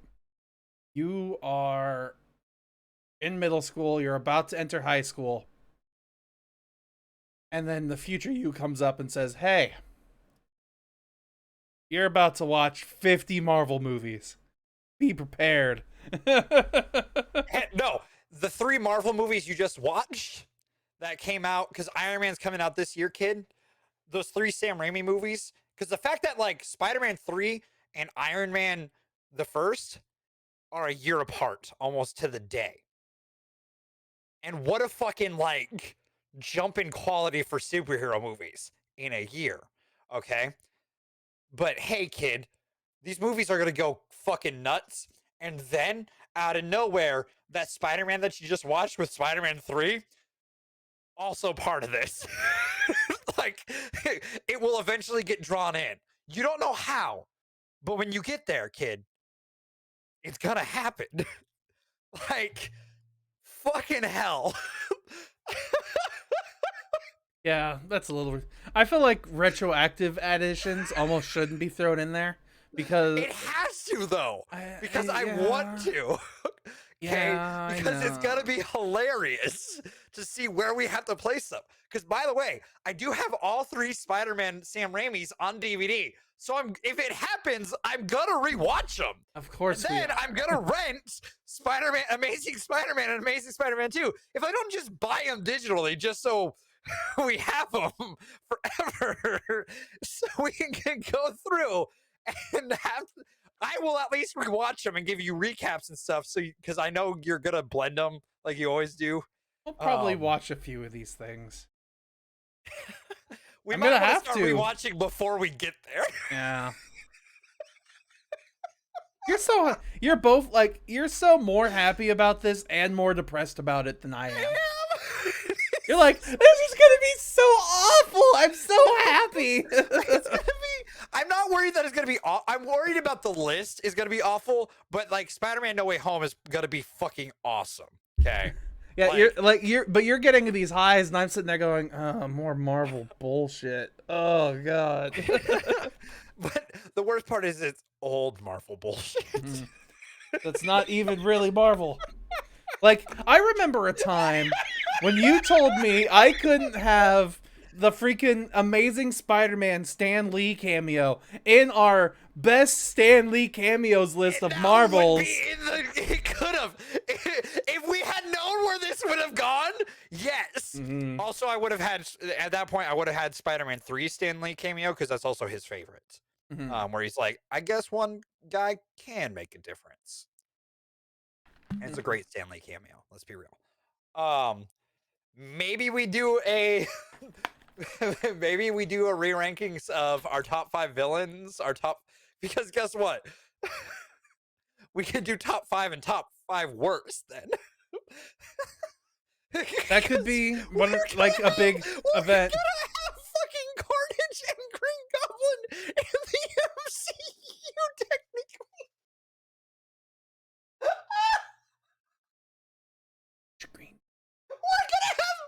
We're gonna have Venom from Spider-Man 3 and Carnage as villains in the MCU canonically. I would love to see like Topher Grace meets freaking... Oh my god, meets Tom Hardy's Venom, yeah, and just gets the shit kicked out of him. Yeah. Because he's this small, scrawny little Venom, and then all of a sudden, Eddie. Yeah. Oh my god, yes! I love that idea. Can we have them fight? That would redeem Venom 3. If you have fucking weak ass Eddie Brock versus buff ass Eddie Brock fight and just beat the shit out of Topher Grace's Eddie, I'd die happy for the Venom franchise, and that would make the trilogy just worth the stupid. It would still rank towards the bottom of the list, but that one would probably go higher than Spider-Man 3. So by default, because it had Topher Grace get his shit kicked by Tom Hardy. So, oh god, just this list is going to be awesomely terrible going forward, depending on things. It's literally like, who put shit in my Marvel movie list? We already have shit with Venom being there. And the fact that Morbius is going to be there, like... We have to watch that, I think, in February next year, January. We're starting our year off with that. As long as it doesn't get pushed back again. It's because Lord knows we have movies planned a month beforehand, and then they're still like, nope, we're changing the date, people. Yeah, pretty much this month. Where is Morbius? I know it's somewhere in the first 3 months now. Unless it literally just changed what date it was. Morbius, January 28th. That will be that will be the first movie of February. That is how we start February, is Morbius. Think about that. Oh. Shit. Ready to talk about spoilers? Let's get ready to spoiler! Can we talk about that last and can we talk about the end credits first? Yeah. And the implications? Okay. What did you think when Harry Styles showed up? It took me a moment to realize that was Harry Styles, for one. Right? Yeah, I was like, why is this child in a... Why does he look so familiar? Yeah, part of me was my like... brain. I'm like, why do I know that face? Yeah, part of me was like, why is this... my first thought was, why the hell is this child wearing his pajamas that are a size too big on him? Because, but... Also, Patton Oswalt's Pip the Troll, who is a companion to both Star Fox, who we get Ethros, Eros? who we just get Eros, who we get introduced, the brother of Thanos, which is weird if you think about it. No, because he's a white guy next to a purple brother. Well, okay, no, it makes sense, sort of, if they had gone with the original plan for what the Deviants are in the comics, it would make more sense, because Deviants are supposed to be Eternals that have glitches, essentially, and Thanos is a Deviant. Yeah, like, I remember that from, like, he's not technically... He's a weird-looking person. He's not a normal Titan. Like, his purple skin is not normal on Titan. And that's because he's a Deviant Eternal. And then Eros is a regular Eternal. So Eros being introduced is actually really interesting, because that has a lot of cool stuff that we can get to of potentially, if we go down the rabbit hole of where Eros' story kind of ends in the comics, is the rebirth of Thanos. Okay. Because Thanos imprinted like part of himself into Eros. Okay. And eventually starts to take control of Eros to get back to his, like, a body he left on Nowhere to get himself reborn. Which would make sense that he would have had that backup plan. As the Reality Stone. Yes, exactly, Steven. I thought about it when I reread, like, because when Star Fox showed up, I'm like, I know a little bit about Star Fox, but I needed just a quick refresher. And then I saw that part where it's like he goes to Nowhere to get his body, a body he left there, to get his memory into there. But Eros has to die for it to happen, and Gamora kills Eros to stop it. But in reality, that creates Thanos' thing happening. What a great story if we get there. So that was cool. Pip looks really weird though. Yeah, he was a CG monster. Yeah, and it didn't look great. Need some touch up next time we see him. And then the second one, I which like. Go ahead. Sorry. which sets up what I was saying as the next plane of action for the world of Marvel. That is the straight up supernatural. Ooh. Because we get Kit Harington, who is going to be the Black Knight, going to grab the ebony blade, but not quite grabbing it and just wondering if he can do it. Because there's a lot of shit that happens when you touch the ebony blade and you're in that family, okay? You gain like a lot of their, like, you essentially get all their memories and shit like that. And like, death is your reward, means that you're going to die. Like, straight up, you are going to die with this blade at some point. Because every one of your ancestors does. I kind of took it as if you take this blade, your only freedom will be death. Yes. No, 100%. That is what it is. Because you essentially become this centuries old soldier. Yeah. With it. Like you no longer are yourself that you were before. I mean, you still are. You get your memories from before as well, and it develops this person, but you also become the Black Knight. And then off screen, we get a voice. Are you sure you're ready to do that? And it's none other. We don't see the face. We get the voice. None other. Mahershala Ali, the new Blade, which he's going to show up in Moon Knight with Oscar Isaac, who is playing Moon Knight, which awesome. So he's going to show up in the Moon Knight show. This, I heard someone bring up the theory for it, and I didn't even think about it. Why would Marvel make a Midnight Suns game? There's a game coming out called about the Midnight Suns. Okay, it's a group that fights the supernatural in the world of Marvel. It's weird that Captain America and like Iron Man are in the group because they rarely like interact with that shit. But like, you got Blade, Black Knight, Moon Knight. You have a lot of people who like deal with the supernatural in there. You Ghost Rider. Yes.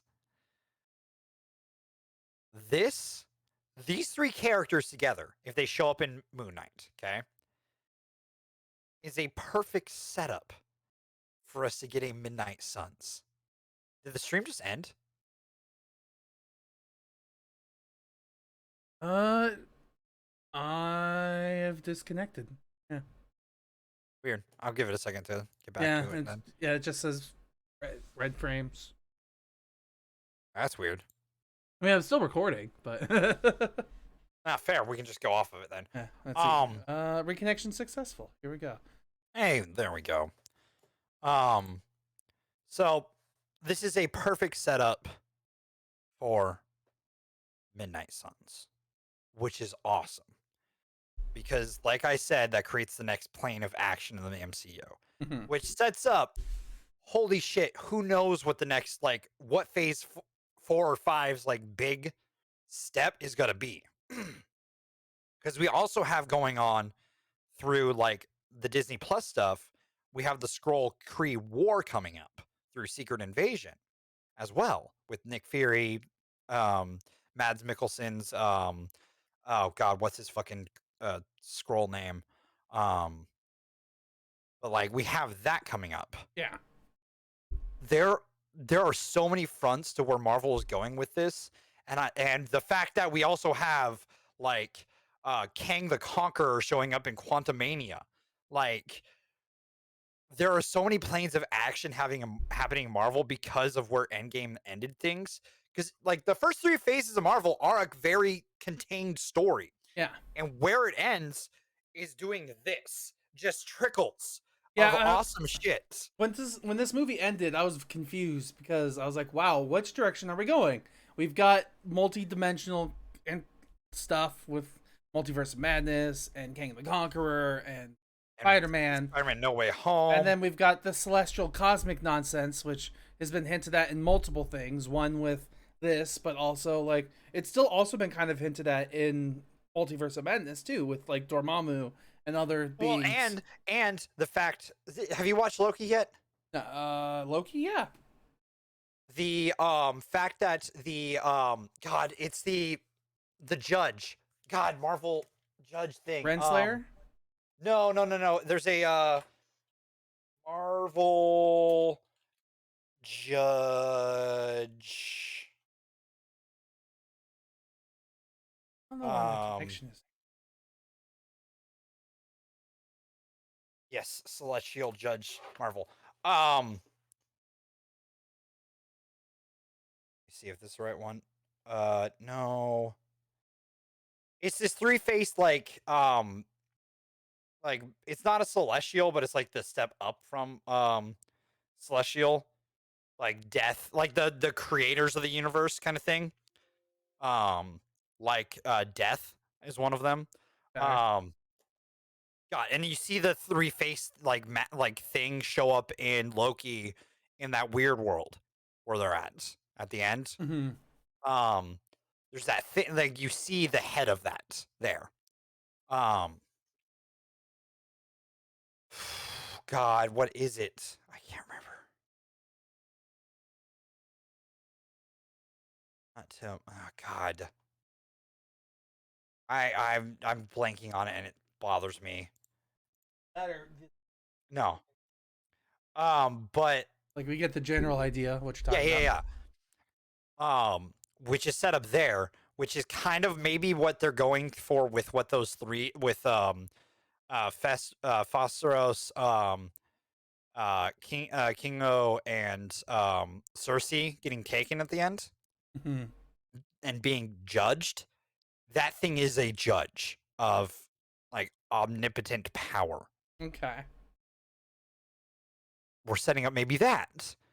And then with Shang-Chi having the rings like beacon something in deep space.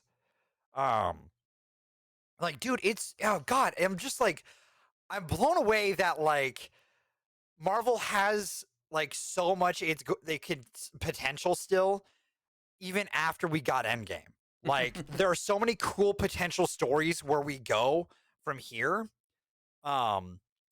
with what we've already gotten. Like, it's just, when Endgame happened, I didn't know if Marvel was going to be able to keep like some of that magic. Mm-hmm. And if anything, I'm more invested than when I was before Endgame because I don't know what is going to happen. I'm like at the moment myself, I feel less invested because I don't know what's going to happen, and 2 out of the 3 movies that they've released haven't been very good. At least, I mean, that's in your opinion, yes. Yes. And like Essentials, the Eternals, I do love because it is arguably the most decisive Marvel movie made. Because like it is all over the place in people's like reviews and stuff like that. I watched Kind of Funny's review of it, and like none of them were in agreement with where to put it on their list, Mm-hmm. which was nuts. Because like some of them had it up like 15, some of it had all the way down to Thor Dark World, and some of them had it all like in the middle of that. Like one thing that I can say is the imagery in this movie is pretty good. Like Chloe Zhao knows how to paint a picture. Oh God, yeah, dude, just that first shot where we see, because like we get a shot of Selma Hayek like with In the front of Arishem. in front of one, yeah, but we just get his head. Yeah, we don't even get to see his whole head. We get to see his 6 eyes, and they're not even in full frame. And then we get Cersei's, Mm-hmm. and we see this motherfucker's scale. There was Go ahead, sorry. Insane.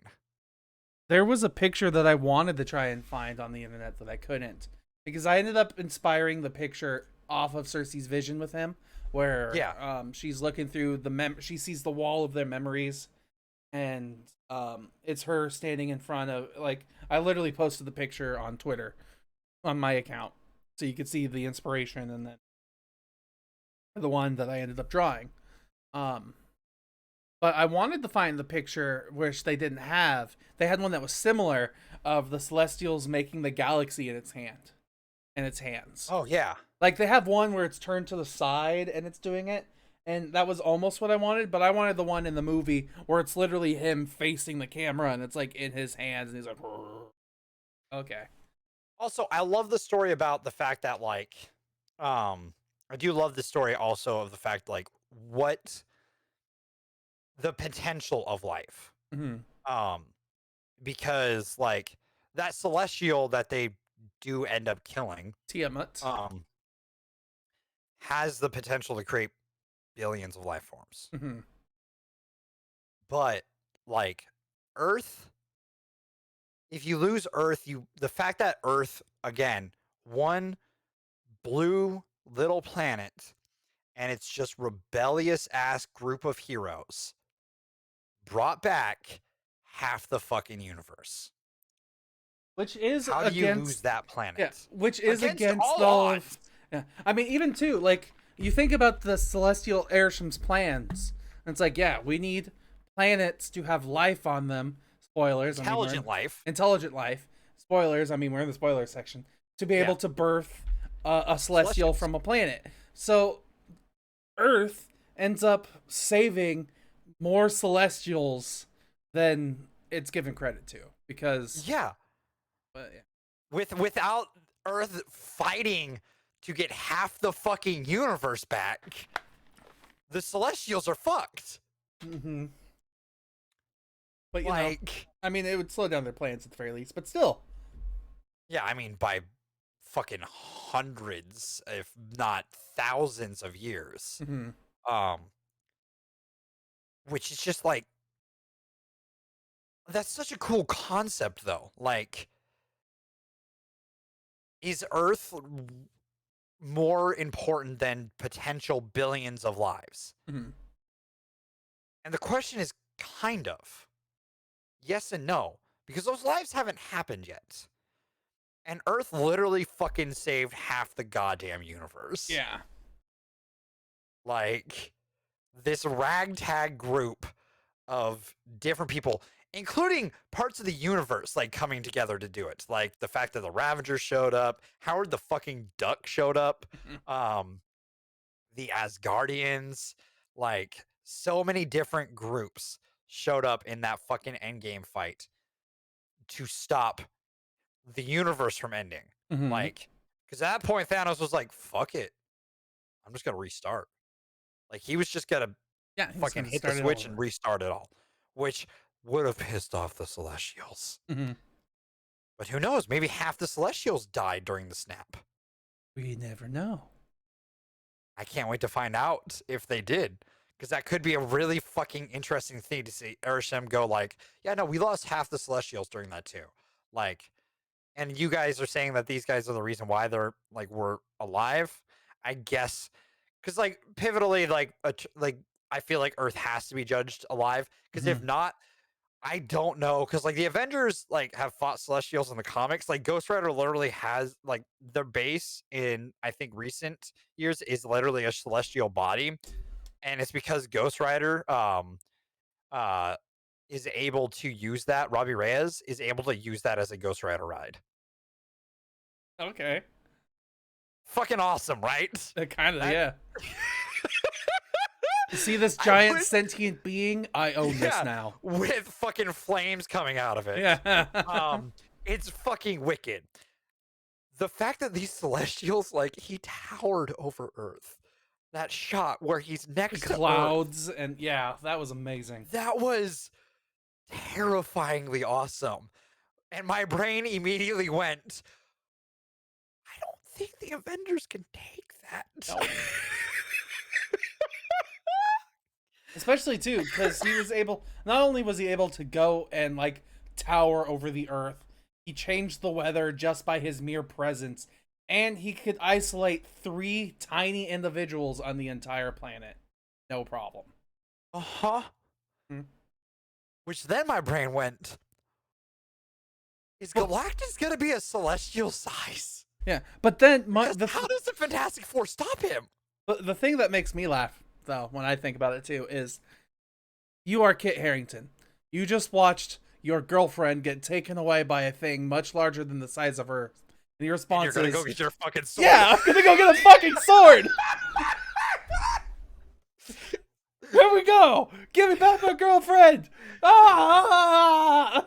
Like he's just yelling at the I love it clouds. though. I love it because he's willing to give it all for her, Mhm. like, But which is such a Black Knight thing to do.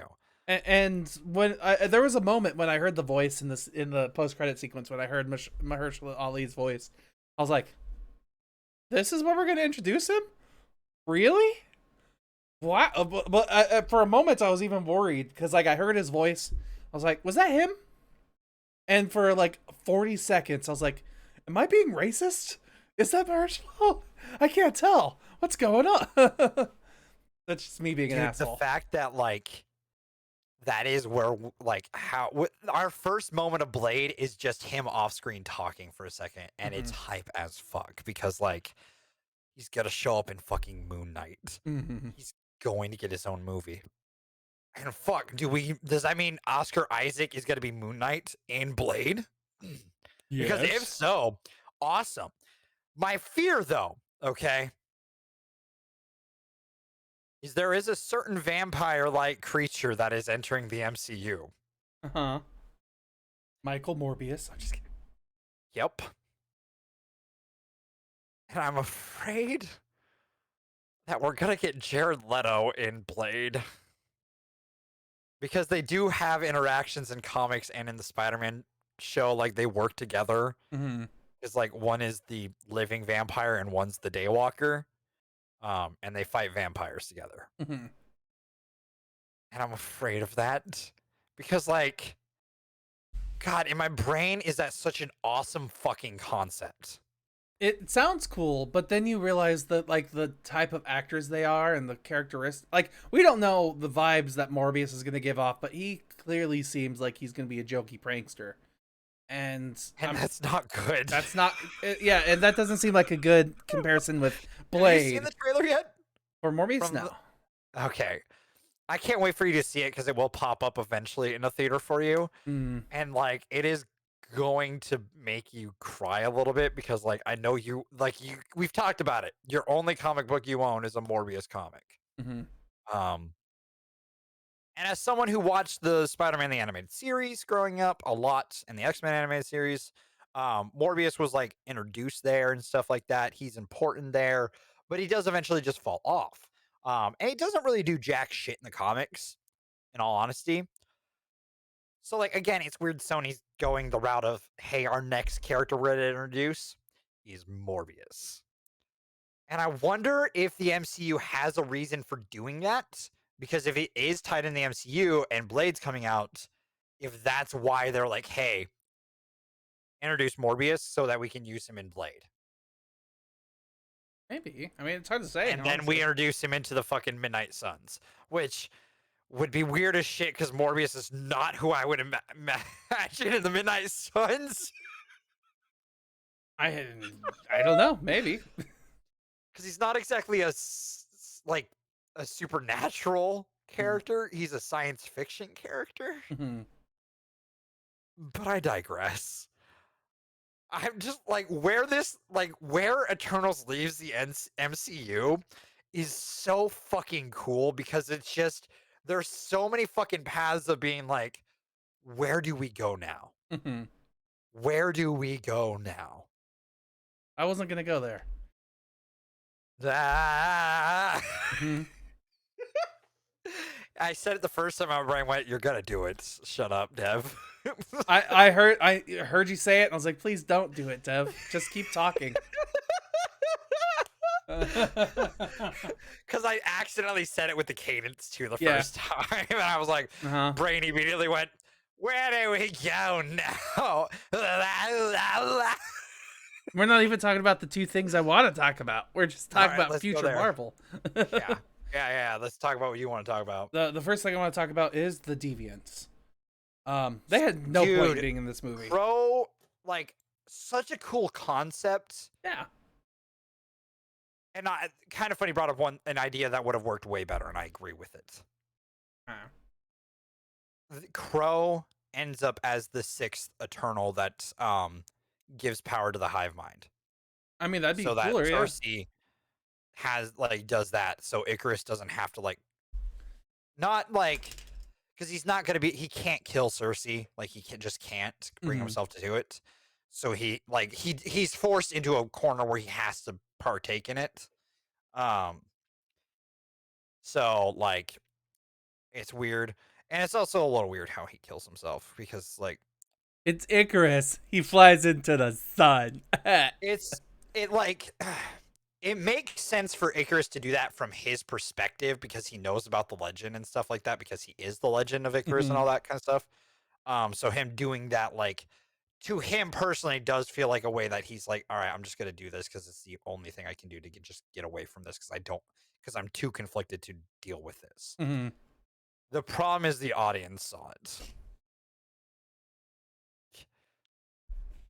We saw all of it. If we just saw him fly to the sun and then we didn't see him at the sun, we just saw his shadow disappear into the sun.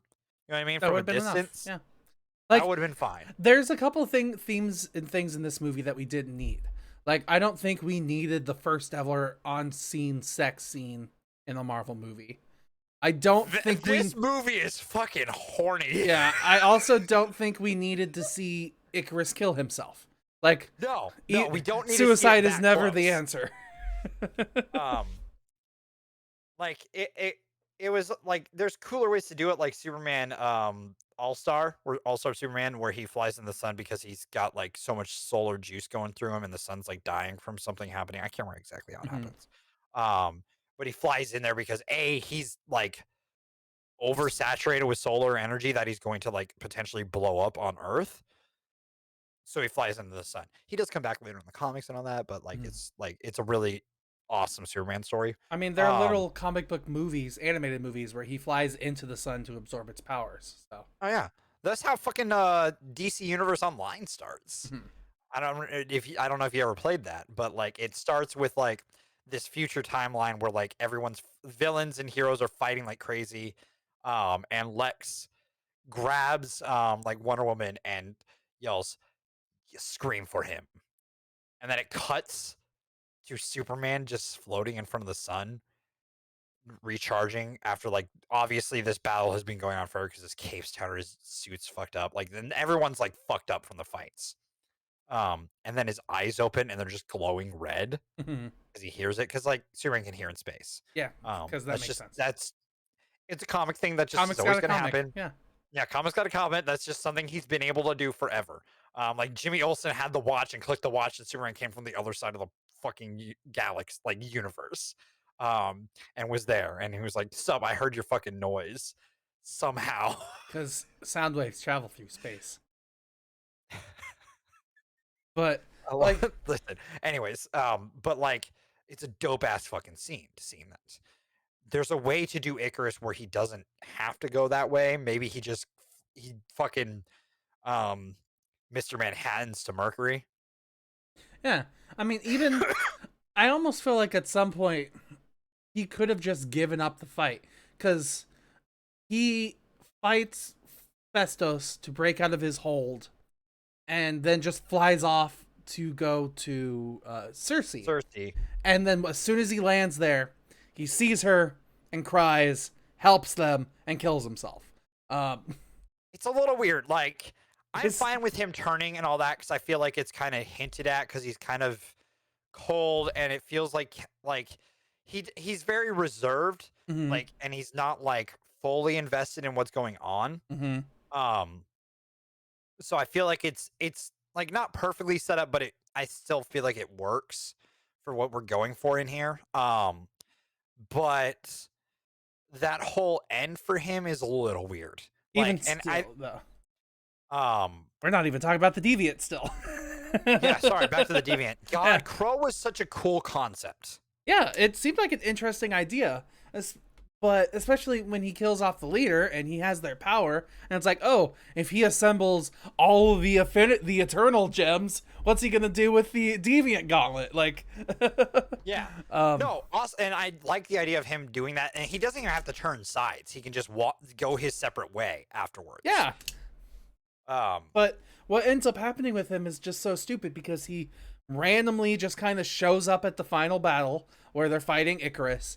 Then because he shows up, they start fighting him. His name's Crow? Crow. Okay, because I K-R-O. K-R-O. Because I could have sworn they didn't even give him a name. Bill Skarsgård, by the way. Which was interesting. So, yet another Skarsgård in the MCU. Mm-hmm. His dad and now Bill. Yes. So Pennywise is now in the MCU. Mm-hmm. Also, if Deadpool ends up in the MCU, he's technically a Zeitgeist, the acid spitter dude. From Deadpool 2.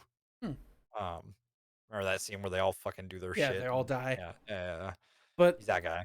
But going back to Deviant. Yeah. Stop pulling me off topic here. I'm sorry. My brain's just all over the place. I can tell. Like, the big problem that I have with him, too, is he has a lot of potential to be a really cool villain. He shows up circumstantially to the final fight, and then he dies because he says the magic Gilgamesh words to Thena. Where he's won this fight. He's like, yep, I've got you.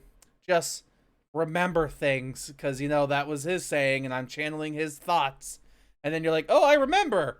Stab, you're dead now. Well, that was very anticlimactic. At least it looked cool. It looked kind of cool, yeah. But then it also made me think, like, why is Angelina Jolie playing the part of a character that anyone could have played?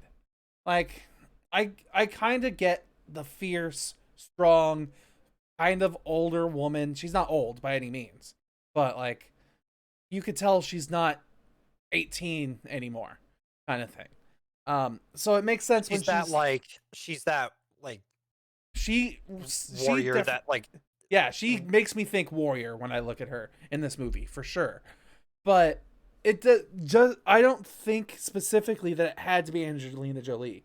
I feel like anybody could have been anybody really could have been Thena.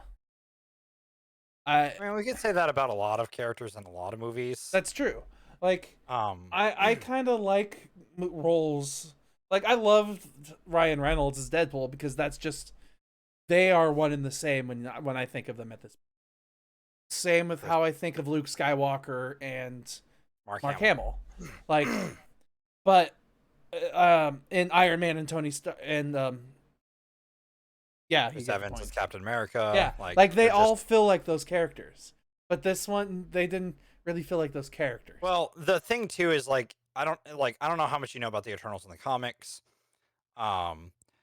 This is a very different Eternals than what they are in the comics. Mm-hmm. Because like I was pointing out before, the Eternals in the comics are just like a bunch of white guys. Mm-hmm. With not a lot of differentiating characteristics to them and stuff like that. Like they all kind of just can be not necessarily interchanged, but like they don't have a lot of distinctness to each other. It makes sense on a practical sense. Like their whole job is to just save the day. So to me, it makes sense from like a corporate factory verse where it's like, why does each person have to be? Why not put them down the factory line and make them all the exact same? So now able to talk about it in spoilers. The reason being is because if you have all those guys have the same powers and stuff like that, I don't see why they wouldn't come to the same conclusions on things. Because they're essentially going to go through like such similar experiences then. Like sure it would be slightly different, but like each one of them being able to mind control people, they would all probably come to a conclusion of being like, why can't I just prevent if they're growing attachment to humans, right? All of them grow attachment to humans in some form. Like why wouldn't they eventually like all collectively come to the conclusion of being like, why don't we just do this? Which would go against what the Eternals want, because the Eternals want a civilization to grow to its like intelligent life form status where they eventually like, but it has to be natural. You know what I mean? With like slight helping hands here and there. Yeah, because because the Eternal needs or the Celestial needs the energy. Mhm. And that's not how Celestials are born. And as far as I remember in the comics and stuff like that, it's definitely a different take in my opinion. Um, but like it is kind of a cool concept for it. Because like I was saying with the Celestials, like birth and stuff like that. Yeah. I mean, but I also think about it in the aspect of like Druig. Like, he leaves and he even stops all the fighting that's happening when he leaves. But then after he leaves, nothing happens. Like, as far as we know, Druid could have been doing mind control the entire time. In fact, he probably was doing mind control the entire time. Yeah, But for still, his village and stuff like that. Yeah. but still, that didn't stop the progression of man at all. No, but I think Like, because like if he had gone on a grander scale, yes, Mhm. it would have. Because because like even on his village and stuff like that, he didn't do it all the time. They had personalities and stuff like that. Mhm. They had attachment. They were human still. They just had a weird cult place to live. yeah, Um, and then when it came to the fighting sequences, Druid was completely pointless. I mean, Like, his power's it, not made for that. yeah, I mean, it even got to the point in the final fight where it's like, oh, Druig's dead. Except he's not. But he basically could have been dead still, because he just does the one thing and then he's gone for the rest of I mean, it was no, he's still there in the movie, but but all that rock hit was good though. yeah, he just smashes Sprite over the back of the head with a rock. Which I also gotta say, Sprite, that's another thing I don't like. I know I talked about Sprite before and her decision making, and it's all because she loves Icarus. I get that. No, that's not the only reason. Either way, I understand to a degree her reasoning, because she also doesn't feel like she could ever actually be a human in this world with humans. That being said, why the hell does she decide to stay on Earth if she, like, sure, she got the opportunity to become a human, but she also had the option to leave. I mean, she like, what is she gonna do when she leaves? Still be a child in another planet? Maybe. But still, she didn't want to deal with the aspects of humanity. So why stay with human? She wanted to. She wanted to be human. Well, I'm trying I don't know what to I'm trying to simplify it to get like I think you don't understand that. Yes, I understand her point. Like, she wanted to be human. I get that, but I'm like, trying to get what you mean, past that at this. No, I'm trying to get what you. No. I'm just trying to get what you mean by like the humanity thing you said there. Like, she doesn't want humanity and stuff like that. I was just trying to get what you meant by that. Like, I'm just trying to understand what you were saying. yeah, yeah. I'm not frustrated. I'm just trying to figure out my words here. I still think my reasoning behind this, my thought process is, she loves Icarus. She doesn't like that she can't live like a human, and she envies them, so she'd rather kill them all off, and she loves Icarus. And I understand that. But the movie ends with her being knocked out, and her reward for stabbing Cersei in the back is to become a human and be able to live a human life. And then I still think that even though her motivation is she wanted to be able to connect with humans more, I mean, we don't know the circumstances. We don't know if Sprite still has her powers or not, because it's not told to us after she becomes a human or not. But I would still think, if your first thought, or maybe your second thought, is to destroy the world because you're envious of them, why even stay? Like, I understand that now she's given the opportunity to be able to experience life, but then she blatantly says that she's going to miss the people because they're not going to be around her anymore. So well, some of them are like Cersei, Cersei, Fastos, and what's his name? Kingo. Yeah, they're all still there. But I still think it would, based off of the decisions that she made in the movie, I feel like it would have been wiser for her, after their plan was foiled, for her to leave the planet.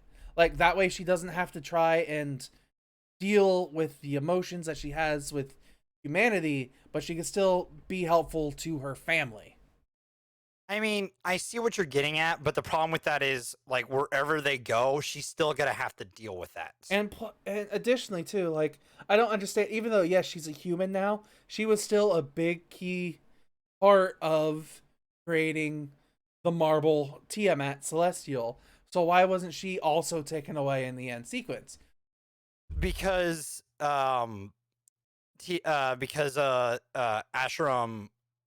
I think, targeted the Eternals signatures, Mm-hmm. and she no longer has that signature. Yeah. Yeah.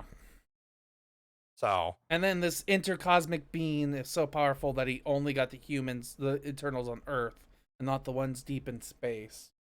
But that doesn't matter either. And the reason why I mean, he only needed a few of them. yeah, and the reason why I said that there are no stakes at the end of the movie is because of the whole like hive mind unimind thing that they come up with. It's called the unimind, and they have to use the orb. I like brainstorm. Yeah. They have to use the orb that was inside Cersei and Ajax to be able to create the technology, which is the bracelets that we find on Phastos, Makiri, Fina, Cersei, and Druig. And they have to do that to be able to get the power. But then, once we get to the end of the movie, the Celestials waking up. We get to the point where Icarus is face to face with Cersei, and he decides not to stop her and instead helps her. Well, kind of. He helps her. And then she manages to transform Tiamat into a completely marble statue. And then they talk about how this happened, how they were able to get the power, and they say that they got the power because it was given to them from Tiamat the Celestial that was being born. And that's how, because of that power that they got, that's how they survived all the other planets that they've helped destroy, is because the Celestial gives them the power that they needed to save the day. And because we see Sprite as well as Icarus help in the creation of the Unimind, that's the part where we were having problems earlier because I couldn't spoil it. They show the same animation that they're all connecting through the Unimind, even though two of the people who are connecting aren't wearing the technology. So that's the movie got a movie moment. Yeah. So like, that 100% those two doing that movie got a movie moment. I will agree with you there. So that moment led me to believe, based off the information that they gave me, that all they needed from the very beginning was to wait for the Celestial to come out. Then once that Celestial starts to give them power, they can then use said power to put it back into Celestial and stop it from working. Without the Unimind, Cersei, I don't think had enough power to do it though, because we kind of see that like her do it, but it stops. Mm-hmm. But is that because she didn't have the power, or because she had to interact with Icarus? Well, it had stopped before then, before Icarus showed up, because it's essentially just covering the palm and not the fingers yet. And she had, did that like the power down thing. Yeah. And it had stopped before Icarus had showed up. So I think it's just like she got as far as she could with what power she had at the time. And if you just have enough amps going on at once, like it's just gonna like kick enough energy to fucking. Yeah. It's just like, what material do you think she turned him into though? That's hard. Because I heard someone say marble, but I also feel like glacier. But like, yeah, my first thought was ice. I genuinely thought she was turning him to ice, but I've heard a bunch of people say marble. Which, fuck, marble's gonna be a bit of a problem. I mean, I just think that they're ignoring the problem, the fact that the literal center of mass of the Earth is now lopsided and partially hanging out of the crust, but they're just gonna ignore that. That's fine. Movie got a movie. Oceans rise and fall. Yeah, there's that. Anything else?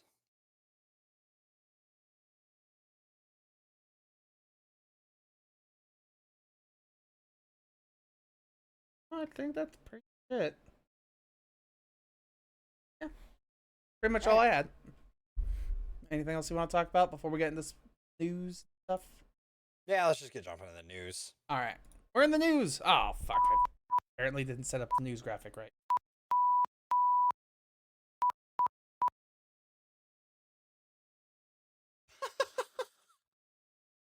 I just saw that pop up. Good enough. All right, so news and wrap up. There was only one bit of news that I pulled up this week, and I literally just pulled it up right before the show, not that long ago. I'm gonna put it back on my phone. If my phone hasn't died, hooray! It hasn't. The director Peter Jackson is selling his visual effects studio Weta Digital, which I think is big thing, because Weta Digital is one of the biggest VFX studios currently in existence, and they're one of the more well-known ones, and he's selling it to a video game company. What video game company? If I remember, let me double check here. To Unity. What do I know Unity from? Let's see. Unity Technologies.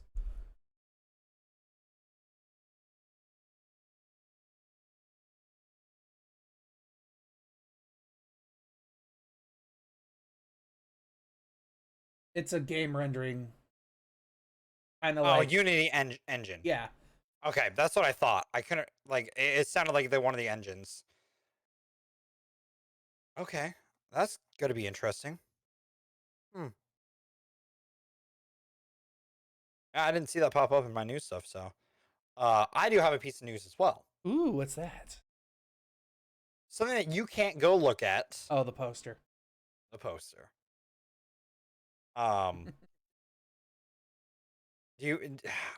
partially want to have you take your headphones off for a second so I could talk about it. Really? But I won't do that. No, that's not happening. But poster has some shit in it that, like, holy shit. I knew it was certain stuff was in there, but man, it doesn't show everything that we know is potentially in here, as we've talked about. But it does show some stuff where it's like, yeah, this is probably exactly what's happening, and me and Steven are gonna have to add 6 movies to the fucking list on next month before Christmas. See, one thing, like, I'm probably gonna, at some point going to see this poster because people don't consider posters spoilers. No, yeah, but you just need to block Spider-Man No Way Home from your there's absolutely no way I'm not going to see that. Which, that's part of the reason why I don't watch trailers. Like I said, I just don't want to see things that are going to make me think about a movie different than how I feel after I walk out of the movie seeing it for the first time. And I'm a very judgmental person. I don't need to be judgy before I walk in. Fair. But yeah, there's that. Oh man, I actually was kind of mad with Dune when I saw the Dune trailer, because I was like, is this giving me most of it gives you the first 30 minutes of the movie in the trailer. Thankfully that's about it, but still.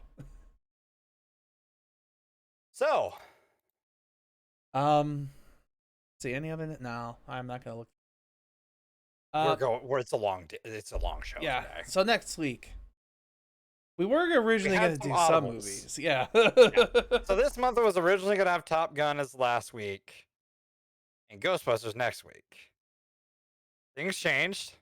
Dates were moved without us double checking. We need to, god damn it, we need to just have dates moved, alerts somehow. So Ghostbusters is going to be now 2 weeks from now.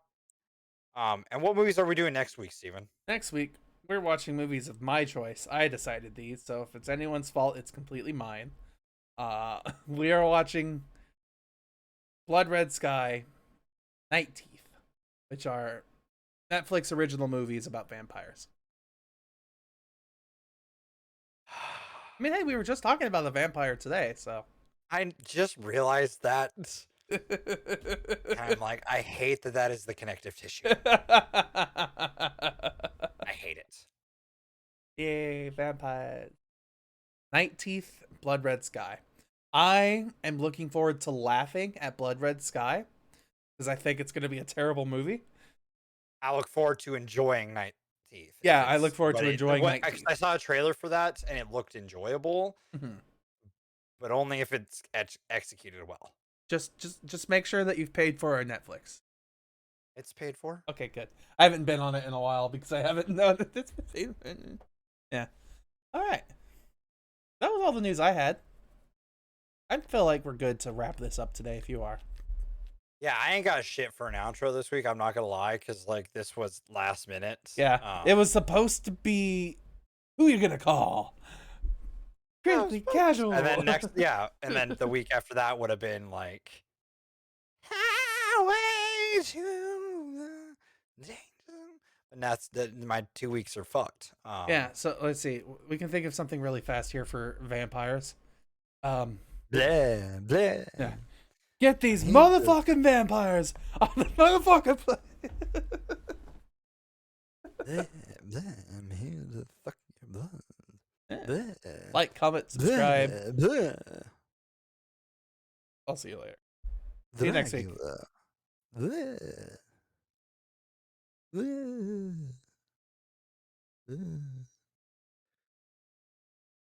blah.